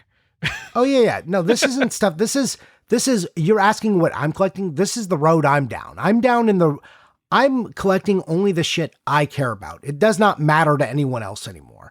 When we hear the Halloween episodes, I literally stop myself from doing another episode that was just insane Johnny stuff. Let's make it more relatable for everyone else. Because I could have done that episode, and I didn't. Instead, we did what some people would call the worst episode of the year. And we'll get to that later. Yeah, I also got Cosmology of Kyoto. Pretty exciting. That's a great one, right? We're both on board on that. Japanese big box PC release or a big box Macintosh release. Pretty cool. A combo release. It's the hybrid version. So, Is it? And, all right, let's just real quick go over it because I also bought this, Johnny. There's a big box and a small box, Cosmology of Kyoto. You got the big box. I got the small box. And then by looking at the releases, I thought yours was a Mac exclusive and mine was a PC Mac combo. And we figured out that the game was only released on Mac first, so yours was the first print. Is that what we did? I can't remember. I thought that was it. So basically, I bought Cosmology Kyoto. I'm like, hey, I did the thing. I'm awesome. And then you're like, I think my print's earlier. And then I went and I bought another copy of Cosmology of Kyoto just recently. And you got a great price on it, and it's nicer than mine. And I paid more money. I'm sorry. I don't want to rub that in your face. No, that's fine. It's awesome. I wish I had both copies. I'm looking to get the other copy now. All right. You are getting some cool horror stuff, Johnny. I think... Hold on. And? I got one more to mention. Produce. You ever heard of Produce? I have heard of Produce, but only because you've talked to me about it, I think. Yeah, this is like an obscure game that no one has ever heard of. It's been mentioned in a couple books. Man, there's so much weird, obscure horror stuff, and I'm very excited about this game, and I did a little video. If you care about this game, go watch it. One I was excited to buy, and then I have one more that I'll save till we talk about what we bought.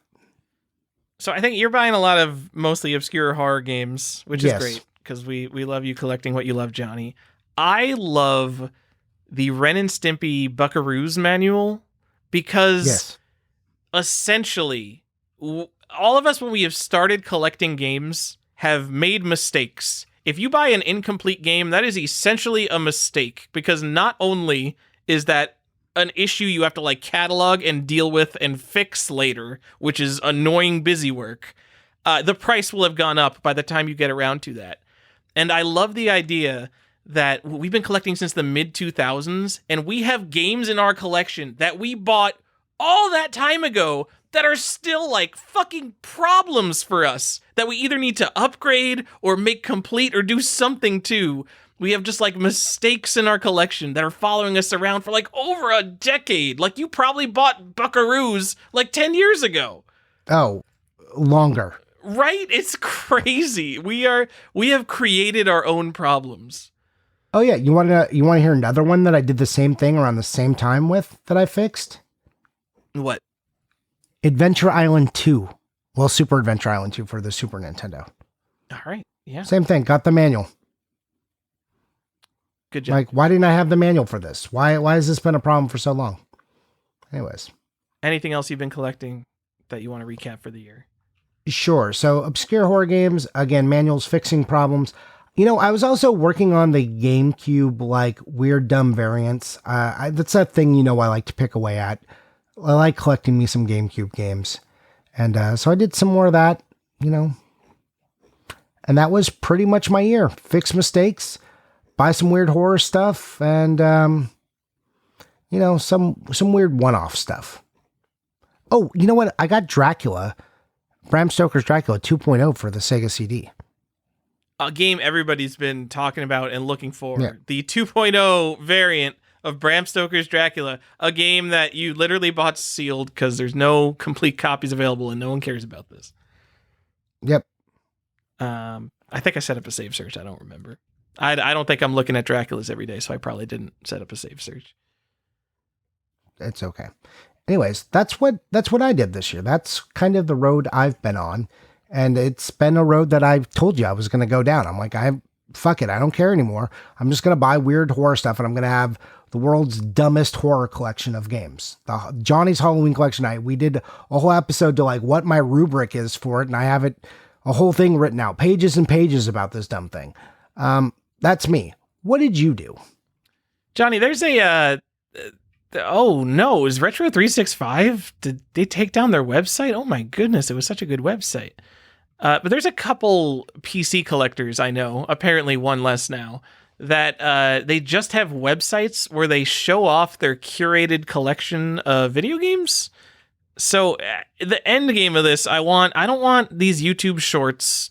I'd fuck YouTube shorts. But if you could make like, I guess you could do it in a YouTube channel, but just like have a showcase of every Halloween game and just like have a little blurb about everything, or like which of these little subsets matter. Like I want a blog post basically on the 5 Game Boy Color European exclusive games, because no one knows about that stuff. And like, you can't really do a filtered search on like, what are the horror games? Like you can like, oh, what are all the N64 games?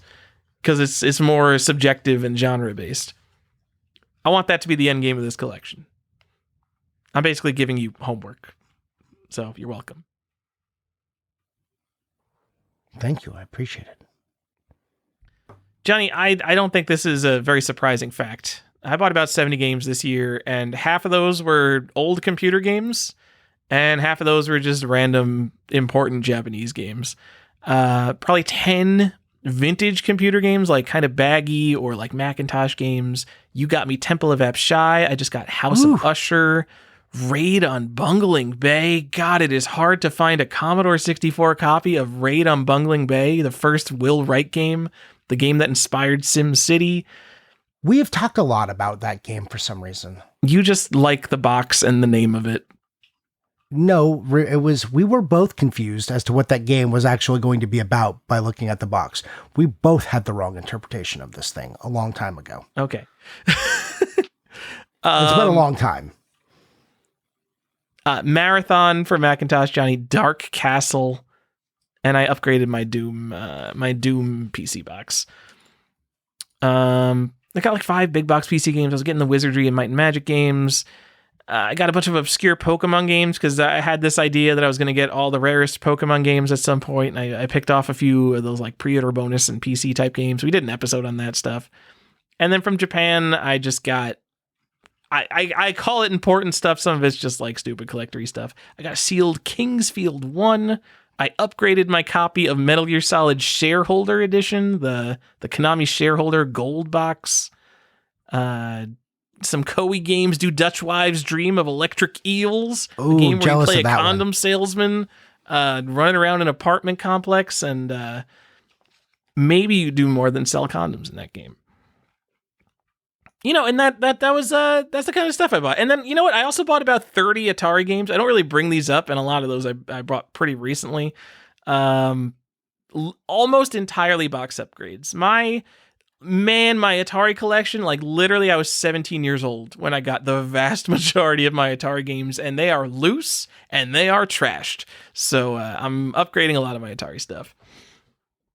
Shout out to Milwaukee Retro Gamer, like the one other guy I know actively buying Atari junk. And then Johnny, I had like a whole summer where I went off into Viewmaster collecting for a bit there. I love that. I love that journey. Don't go on those journeys. That's just like a side quest you don't need to take. I knew that going into it because I know my personality. I'm like, man, I'm going to be collecting Viewmaster for like a month, and then like we're going to stop collecting Viewmaster because we're just going to be like, oh, well, that's it. I don't want to become a Viewmaster guy, so we just have like another little collection of stuff now. Viewmaster's pretty cool. I don't know. I think that's fun. I like it. It's basically the same thing as PSVR. But you want to talk about Viewmaster, we could talk about my Model D viewers all day. Of course, they're LED modded. What are you talking about? Tell me. It's the last Viewmaster viewer that was made of bakelite. It's got the biggest zoom on the lenses. Most of them have a 5x zoom, but the Model D has a 7x zoom. You wouldn't think that's a big difference, but when you're looking at Viewmaster, it's like this tiny little picture. So getting an almost 50% zoom upgrade is a really big deal on them. You really want the Model D, Johnny. They're so expensive. They're like $100 in a world where Viewmaster viewers are like $5. Telling you they're worth it, though. Okay, they're worth it. I believe you. Johnny, what was your best purchase of the year? I didn't even mention mine, and it's like one of the biggest games in my collection, I think. My best purchase, I'm going to say it's kind of a toss-up between Cosmology of Kyoto and Fireman, and then maybe this game that I just purchased. That is not. Oh, it is definitely the game you just purchased. You just want to say it now. It is definitely the best game you got. You won't want me to save it for the end of the show? No, this is it. You got it. Okay. I bought Rusty. Whoa! I did it. So every time you ask me, you get Rusty, and you have for years. The answer, I'm hoping, if it arrives and everything is fine, knock on some wood, will finally be yes, Tyler. I have Rusty. The game all collectors are searching for, and all true gamers have played Rusty for the NEC PC 98 computer in Japan. No one knows about this game or gives a shit. It's a YouTube game more than it is anything else. Johnny, you got this for like $1,000 less than the last one sold for. This was like a good deal. Yeah. Yes. I did the thing. I told you I was going to bid on it.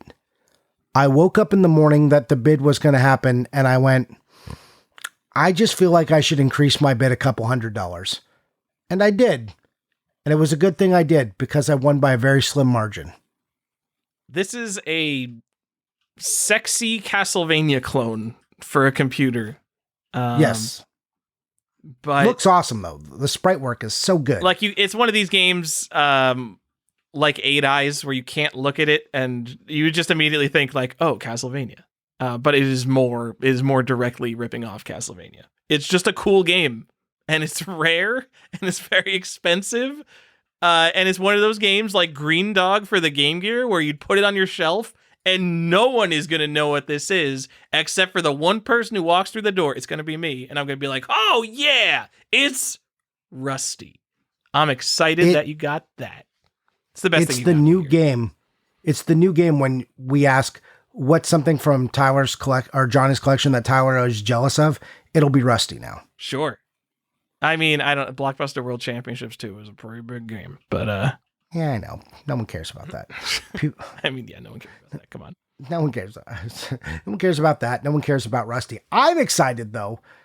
Man, you knew it was. I'm just waiting. I check this. I literally check the tracking like twice a day. I'm like, has it done anything? Has it done anything? Please arrive. Please come. So when it gets here, I'll be more excited. Right now, I'm like, it's in the air and who knows. So that is definitely my best purchase though. And Fireman's pretty great as well. And so is Produce. And man, so is Cosmology of Kyoto. But yeah, Rusty is on another level. Rusty is on another level. So very excited. What about you? What was your best purchase? Johnny, I got my copy of Ultima 1, the original California Pacific Computer Company baggy release. Damn.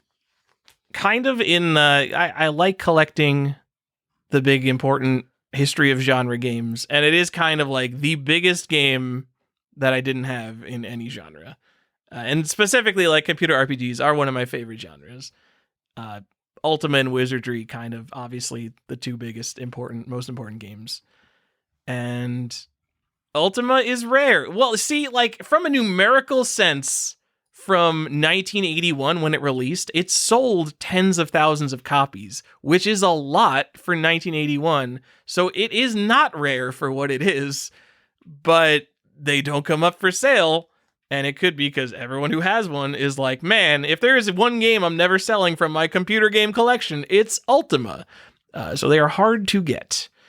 And like instantly, like maybe top 10 thing in my entire collection. I love it so much, Johnny. And this is a year where you even got Temple of Apshai in the baggie. Like, man, what a good year. And yes, Johnny, you got me a baggy copy of Temple of Apshai because you are the greatest. Like another very important computer RPG. Unfortunately, a RPG that no one, you could say that this game is Temple of Apshai sold like hundreds of thousands of copies. That is a very, very popular game for its time, and like you can ask anyone what Temple of Apshai is, and they're like, I don't know. What is it? The Temple of Apshai engine? There's like a dozen games that use the same engine. There's Upper Reaches of Apshai and all these different variants of it, and a lot of them are common, and no one knows what this fucking game is. What's Temple of Apshai, Johnny? I had no idea. Yeah, but it's got a lot of sequels. It's just one of these things like, no, guys, you gotta trust me. It's important. But you know what? Ultima, even though no one cares about the Ultima franchise anymore, no one plays Ultima online anymore besides weirdos.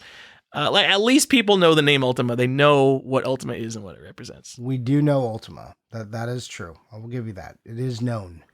It is known. I'd say more people probably know Dragon Warrior, a game maybe inspired by it a little bit, than they know Ultima itself, but I don't care. Still. Good pickup. You have a worse pickup? Stuff. I kind of do. So it objectively, you might not say this is the worst pickup, but I don't feel great about it. That Dracula 2.0. Just because I had to buy a graded one, and I didn't like that. Yeah, that's not the worst, because it was the only one on eBay, and it's one of these things where like we brought it up on the show, so now like there's another 3 guys, including me, who have a saved search for it. So the fact that you got one at like regular price is really fine. Yeah, so I don't love to buy it, but the actual worst thing, like maybe objectively the dumbest fucking thing I bought this year. So Tyler, have I ever told you about these Xbox controllers I buy sometimes? Why you collect controllers? I don't collect Funko Pops, controllers. Basically. I collect Star Wars controllers. Okay. Yeah. They make a new cool Kylo Ren one? No. This is much worse because they haven't made. So these were like done by Razer. Like they had these like special edition ones that like came with a charger, and they are basically just an Xbox controller that's overpriced. Well, there was a Mandalorian one, right? And I got it and I was fine with it, except I realized at some point, Tyler, they made a stupid variant of the controller. Didn't change the name of it. I just realized there was a variant. So I went out and bought the variant of the stupid controller. Objectively, the dumbest thing I bought. Do you want to tell the variant just so we can get some value out of this? I don't, but I will. So if you look at the charging stand, let me be precise. Okay, so if you look at the charging stand, the Mandalorian will be different, right? So there is a Mandalorian one where it just shows the helmet, and then there's some Arabish above it. Arabish is the Star Wars language. And then there's another version where the charging stand, it's like the same color, but it's not the exact same design. So there is the Mandalorian helmet, but then there's like this kind of like red circle around it. And all of a sudden there is a Mudhorn emblem on the controller on the right hand of it. And on the left hand, there's, God, what's the Mythosaur skull? You're just like, there's a Mudhorn and the Mythosaur. What is happening on this controller? And the other ones don't, the other controller doesn't have that. The center is kind of the same. They're both called the Mandalorian controller. I don't understand why. Like, I think one's called the Beskar edition and one is just the Mandalorian controller is the difference. I did not realize these were kind of the same, but not really. So that's your variant. The Mandalorian limited edition versus the Mandalorian Beskar edition. Aren't you excited you know about this now? Thank you, Johnny, for putting this out in the podcast, which will get transcribed by AI against our will and then summarized. So now, because large language models just need any human text, please give us the human text. There's some amount of large language models that will now have the Mandalorian controller Beskar edition filtered into their training data. This knowledge would be completely lost to the world otherwise. Yeah, so there are some other differences as well. One is by Game Freak, and I think the other one's by Razer. I don't understand why. Like, they're all clearly made from the same people. Like the Pokemon company? Did I see? Is that? Am I being accurate here? Is that? Let me make sure I've got that accurate. You know what? No, sorry. I said Game Freak. That's not what I meant. Controller gear. Controller gear. Oh, of course. Versus Razer. I sorry. know. Game Freak. My son has got me like looking at Pokemon with him all the time, so I got stupid Pokemon falling out of my brain. Family in the car, this is just what it's like sometimes. This was like 5 minutes about a variant, a minor like cosmetic variant of a collector's edition controller that one of the hosts of this show now bought twice. Mm-hmm. It just goes that way sometimes. Yeah. I was just going to say my worst purchase, Johnny, is probably Marathon on Mac, a game I haven't played and don't care about. If you don't know, Marathon was an FPS series that came before Halo. It's a Bungie series. And okay. I don't care about it. It is probably, is it the most recognizable and important Macintosh game? Yeah, that's something. Maybe it's been. So why this is the worst purchase? I think it's cool. I got caught up in the re-release hype. I was like, oh my God, they're re-releasing Marathon. It's like one of these games I was like kind of on my back burner. Like, oh, if I find a nice Marathon, I'll eventually get around to it. And then they announced that they're re-releasing or remaking the first Marathon game. So I'm like, oh God, the first bite now that comes up that's in good condition. I got to go get it. And that's why it's the worst. And you did it. You did the thing. Sure, I did the thing. You just like rushed into it. You didn't even let me ask you. I was going to ask you. God. Well, we were maybe lingering on the controller topic a little bit too long. Oh, now you're like, oh, tell us the difference when I tried to end it. Now you're like, now I'm bored. I was like, I tried to get us away from it. Johnny, what's next? Is it what we played this year? Yeah, I think let's just double check the document. Anything else that we want to touch on before we move out of this? No. Yeah, those are our best worst purchases. That's what we think's happening for the year. Here's to you all. I hope you have an excellent 2025, and I hope your 2024 was good. Now let's move into the second half of the show where we talk about. No, that's not what we're doing. No, yeah, you fucked that up. I did. I forgot we were going to say the best game we played of the year. That's what you were getting at, not moving us on. Man, I fucked that up. Okay, Tyler. Yeah, you're right. We also have what was the best game we played all year, and I wish I had a really good list. I wish I could. You've got so many good games that you played, so much stuff you played. I wish I had an expansive list. I want to know the best thing you played though, and then I'll embarrass myself in front of everyone. All right, Johnny. I put V Rising, Return of the Obra Dinn, Outer Wilds, kind of three pretty incredible indie games that I played, all like 9 out of 10s. And then Wizardry 2 on NES. Oh my God. It is exactly the sequel I want from a video game. It is like, it's almost half the length of the original game, and the difficulty curve starts out where the first game ends. Oh, why don't games do this more often? It's so good.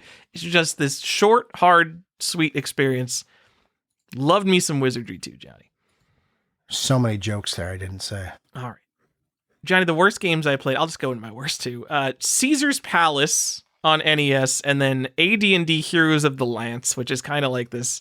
It's a classically horrible Advanced Dungeons and Dragons Yes. game.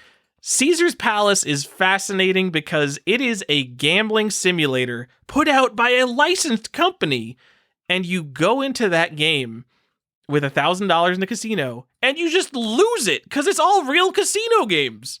And so that was like a popular game. That's like a common $2 game. And every kid who played that must have learned, oh, if I go into a casino with $1,000, it is inevitable that I will lose it. The game ends when you leave the casino, and you leave the casino with however much money you have. Most of the time, you lose all your money, and then when you leave the casino, it shows a cutscene of a bus leaving. And if you get incredibly lucky, you can upgrade the kind of car you leave in to the point where like you leave in a sports car if you like hit it big in roulette 2 times in a row. But it's basically an anti-gambling PSA that was licensed by Caesar's Palace, which is nuts. Anyway, it's terrible. That's funny. Yeah, that sounds terrible. All right. Tyler, the best game I played this year, it's not retro or anything. I played Star Wars Jedi Survivor, and I really enjoyed it. It was excellent. Did it really make you feel like Star Wars? I did, but I love Jedi Fallen Order as well. This is the sequel to that, and like this is more of that. I feel like the ending kind of leaves you in a little bit of an abrupt spot, but it definitely left me wanting more, which I think is good. Yeah, I really enjoy playing Star Wars in that way. They call it a Souls-like, Tyler. Whoa. Do you like that? Yeah. Because you can put that difficulty up, and that game can be very hard. That game can be moderately challenging or just brutal difficulty, and you get to decide. Well, I am a huge Star Wars fan, so I will get right on playing that. Probably next, Johnny. Doesn't seem like that's true.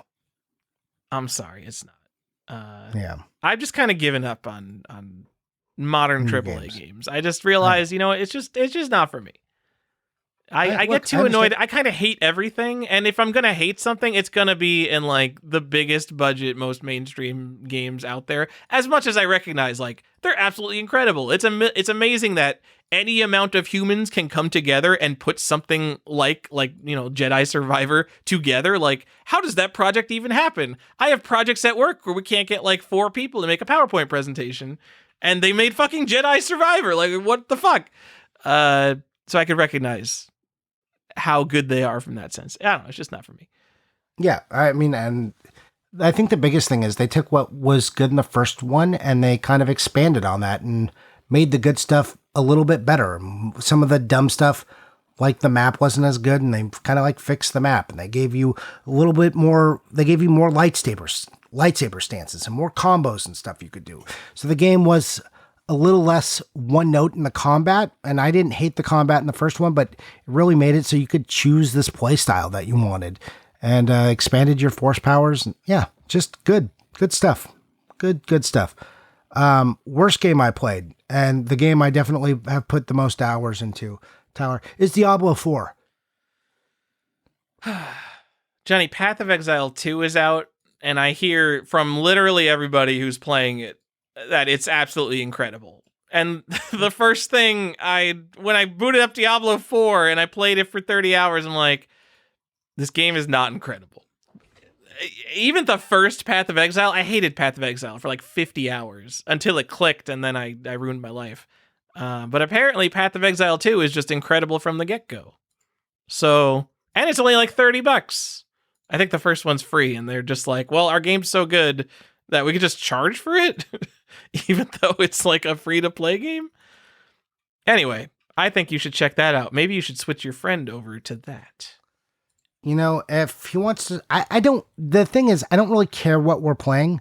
So if he wants to play that, that'd be fine. I want him to go play Baldur's Gate 3. Like, can we just go play Baldur's Gate 3 now? That's such a good game if you just want to like get together and chat and like have like run around and click crates and make sure you get every last item in the world type stuff. Just go play Baldur's Gate 3. I would like to. It's also, I love Baldur's Gate, so it's like a pretty easy win for me, but we'll see what happens. All right. Johnny, let's move on to the second part of the show. No. Where we just do the same thing we just did, but we we limit it to 2 weeks. We missed this whole spot of the show. Oh, we got the collector's question? Nope. Okay. Well, we did miss that, but we didn't talk about ourselves some more. What are the episodes that were, what do we think was our best episode this year, and what do we think was our worst, whether it was good or bad, or the reasons we felt that way? And also, I brought it out to the Discord because I wanted to expand it just beyond us. Whether that was to my detriment or not, we shall see. I want to give some answers. Just like, why are we criticizing ourselves? What does that matter? I don't know. I like to hear what people think, what worked, what didn't. And, yeah, let's get into that, shall we? Sure. Tyler. I mean, what do you want? Like my honest opinion here, and not like my, I don't know, put on a front opinion. My favorite episodes are like if we show up and you know that the Johnny asks Tyler questions episode, because usually, even for this episode, I had to do a bunch of prep work, and for like there's like a couple episodes a year where we just sit down and talk, and I don't have to do any prep work. And yeah, those are my favorite episodes every time. Yes. Yeah, obviously. Look, I like those too. And the Tyler Talk one was very popular. But see, you did no prep work for that one. I did do some prep work for that one. I just didn't tell you. And I wanted to give you a day off because Tyler does the most work. No doubt about it. Tyler does the most work. We are all very thankful for Tyler. If it wasn't for Tyler, the show wouldn't be what it is, and we wouldn't get any episodes out. So we all thank Tyler. And if I can get more Tyler Talk episodes like that, I will. I just want to say, I looked up like Donald Trump's tax policy for this episode to see if there would be any like realistic changes to how the collectible markets operate. I do stupid research for this show, even for like a year-end recap episode. I have to be looking stuff up. We got to be talking about stuff, and that went nowhere because it basically was like, yeah, there's not really anything here.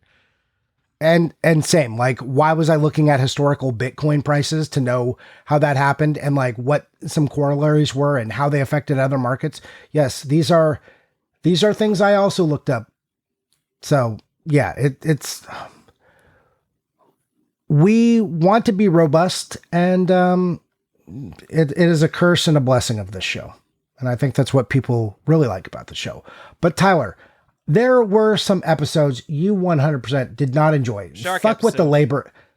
Which one? Shark episode. Yeah, I know it's the shark episode. So Tyler, you did not like the shark episode. No one collects shark games. That's not a thing. So it's funny because you say that, but this episode was very divisive. No one came out beside you and said, I hate the shark episode, except OGCIB. Thank you, Corey, for the knife in my back. I really appreciated that. There are tons of people in the Discord. You were like, what are the best and worst episodes? And everyone's like, oh, nothing's too bad, but also the Stephen King and the shark episode, like, who cares? Johnny, you're the only one who cares about obscure horror games. I just don't know. That's not true. That is not true. Because there was a bunch of people like, I like the shark episode. Shark episode was the best. Hey, Josh Byerly said Sharks was the best. Yeah, well, okay, Josh is a guy who really wants to hear about like obscure weird stuff that no one's thinking about, though. But that's what I'm saying. Because if we talk about NES games, Josh already knows it all. Yes, I think what I got from the list that was on the Discord was that we give episodes to different type of people and they don't always all like the same thing. I was shocked at the there was some very clear episodes that were favorites. I will say Shark episode got mentioned as people liked it, but also we had more people that definitely polarized people. Like, I wasn't really into the Shark episode, and that's fine. There will be more themed episodes. The Shark episodes will continue until morale improves around here. That's all I'm saying. If you guys want more real collecting episodes of things people collect, you just wait for the "So We Don't Know How to Collect Xbox 360" episode. Yes. That is an excellent title, actually, for that episode, Tyler. That's very funny. You should write that in the episode, Doc. I will say my least favorite episode, and it's not for probably the reason you're thinking. Or maybe it is. Maybe you've sussed it out. The Stephen King episode, Tyler, is my least favorite episode of the year. Excellent. Do you know why? Why? It is my least favorite episode of the year because I wanted it to be better. I wanted there to be more. I was so excited when I'm like, okay, I've got this like list of Stephen King games and we'll research. I'll do a lot more research and I'll find something. I'll find something cool. And Tyler, it was a fucking dead end. And we recorded it anyway. I mean, we put it together. It's like, look, it didn't go where I wanted to go, but that's, I mean, what am I supposed to change the facts? It's like, we did it. We recorded it. It's like, man, that was not the best. I think the most unexpected episode we did, and tell me if you agree, was the temporary tattoos episode, which just kind of came out of nowhere that we're just like, well, let's just talk about temporary tattoos. Yeah, we did just kind of wing that. We're like, oh, wait, we know a lot of things that could fit into this category. Yeah, we had some fun. That was very much akin to like the 3D glasses episode that we did, which I also really enjoyed. So yeah, those were some of the controversial picks. Stephen King episode. I get it. I wanted there to be something there and it just didn't happen. And that is very frustrating for me that you would think the Stephen King, prolific author, all of this great material, and then the amount of games that have come out, it's like, it's not even his best stuff that they made games out of. It was like the garbage. I just don't understand it. Kind of the most unfortunate thing about that episode is the one part I genuinely did like about it is that the big box PC release of Cyber War, the Lawnmower Man sequel, I think might be the worst game packaging I've ever seen, but I can't fully describe how bad it is on an audio podcast.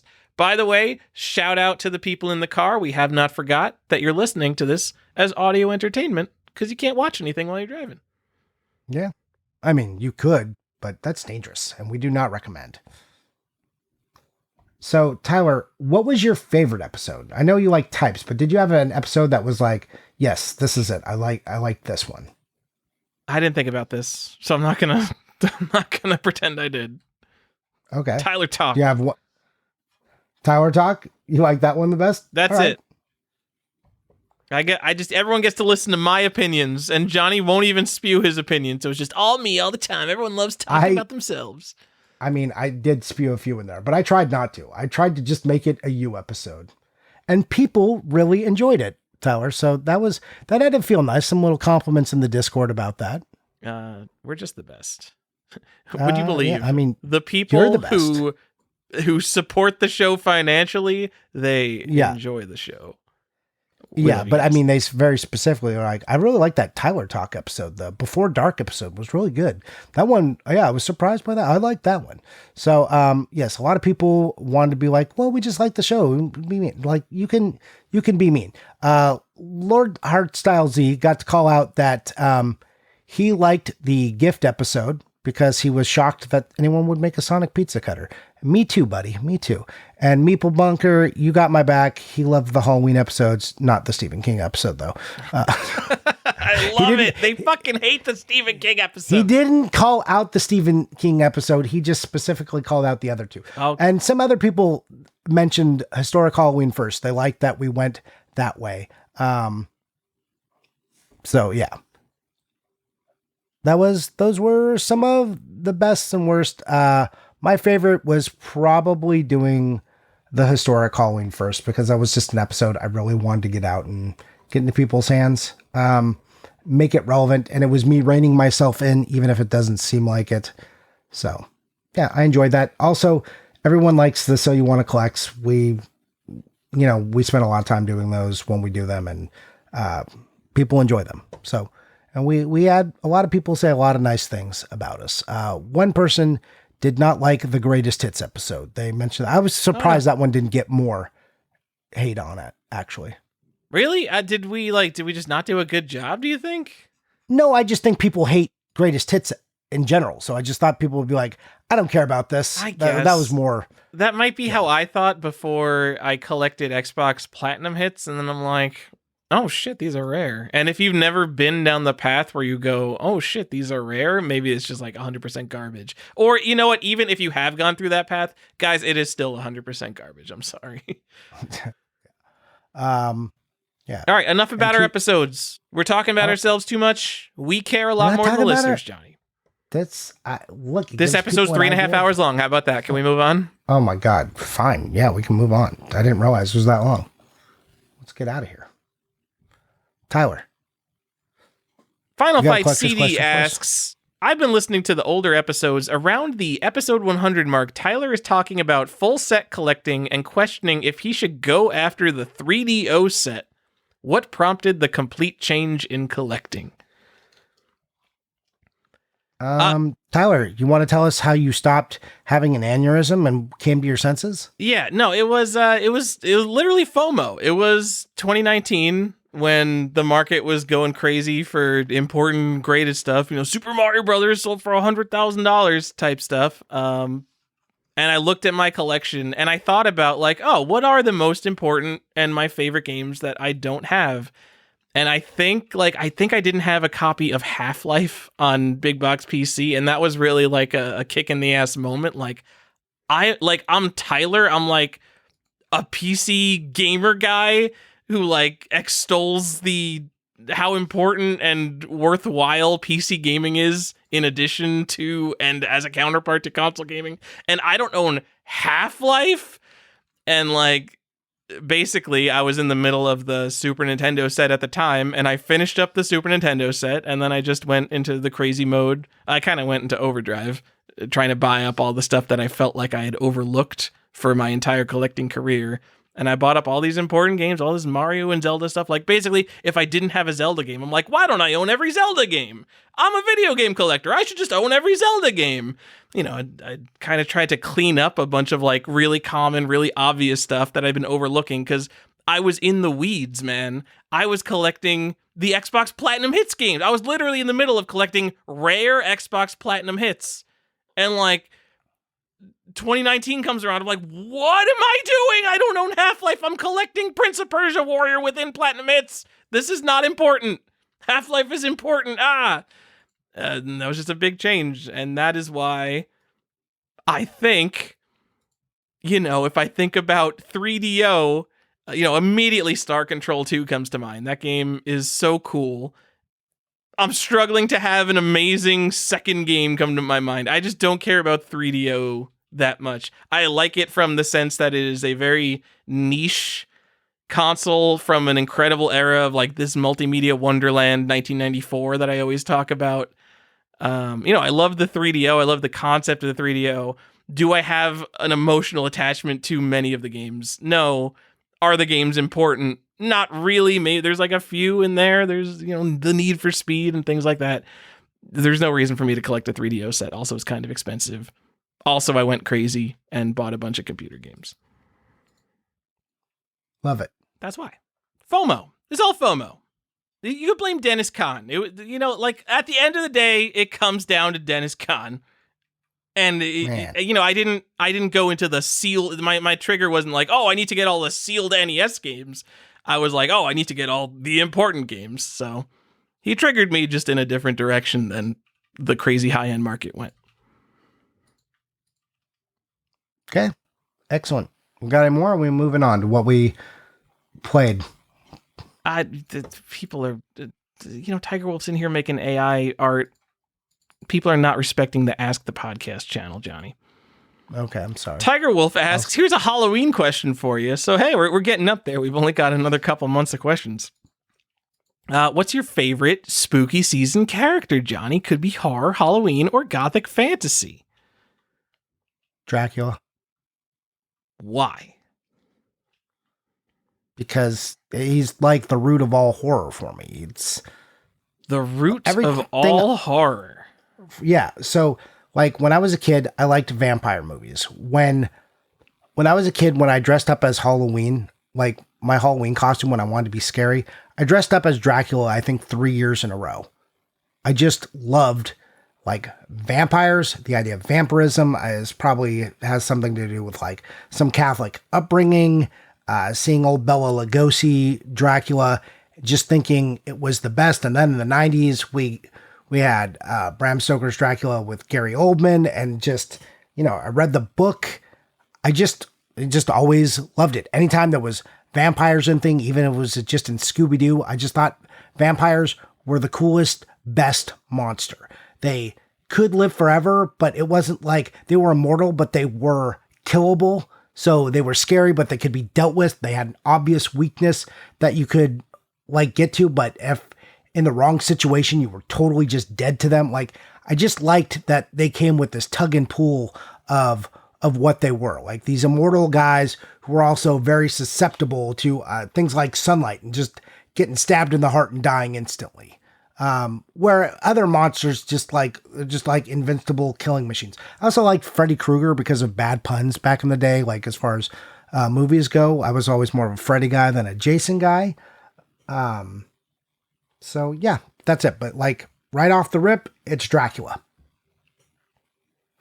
All right, Johnny. You know what? Garlic, kind of a lame weakness for vampires. Just gonna say, kind of like how the original Green Lantern's weakness was the color yellow. It's just a very mundane thing to be weak to. Yeah, I mean, yeah. God, it's kind of a stupid thing, but who cares? I'm a ghost face killer kind of guy, Johnny. If I think spooky, I think the original 2 Scream movies. It's weird because they're parodies of the slasher genre, but because I grew up in like 1996, it's like the first horror movie I was really familiar with. I don't think parody is the right word. More satire. Satire. Yeah, you're right. Those words are not interchangeable. You're correct. But like you watch those and it's like kind of a funny, stupid movie. You know, maybe intelligent in some of its commentary. It's aware of what it is. Yeah. It's completely aware. But like, I was terrified of Ghostface. That was like the first horror movie monster. I was terrified. And I still get an emotional reaction seeing the Ghostface killer pop into a window. That's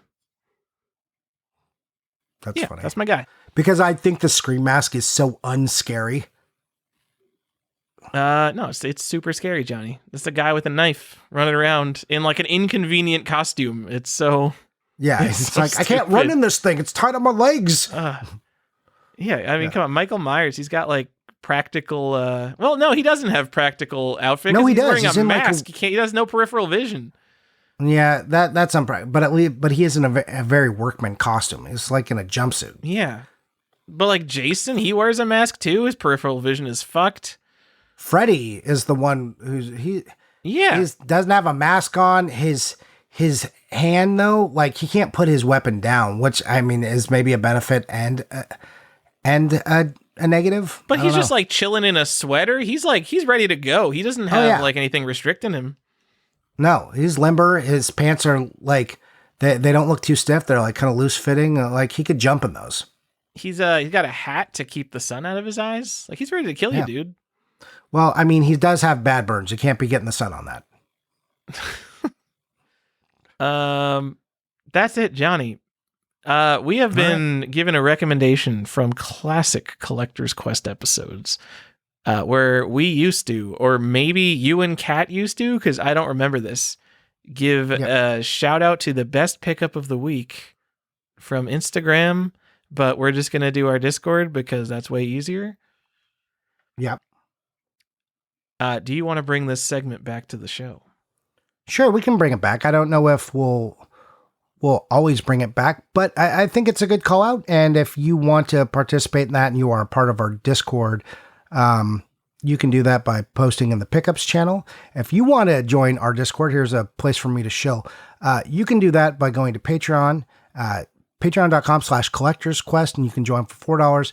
You get our bonus episodes, and you get the main thing is to be a part of our Discord, where you can post in our recent pickups channel and maybe be featured here. And then also hang out with the best people on the show. And thank you for all the people who do support us. We do appreciate it. All right, Johnny, there's not really a contest for the pickup of the week here. We're just going to, it's not a contest. We're just going to pick one. If you post in there, we'll go. I'm picking the coolest thing. You guys post your stuff, and then if you don't get mentioned, it's because you didn't buy cool enough stuff. You better buy cooler stuff next week. Yeah, buy better stuff. So I'm sorry, Tom Nook, who's posting like nice complete Game Boy games Lunar on Sega CD. But Joe, truck driver Joe, who's driving right now, he's probably already arrived. He's listening to this on the way home. He split the podcast up. He wasn't able to listen to it all in one sitting. We're now on the ride home. It is December 29th. We're going southbound on I-95. Fucking Joe got the lowest serial number Myriad 6 in 1. Like, all right, you can't really beat that. Could.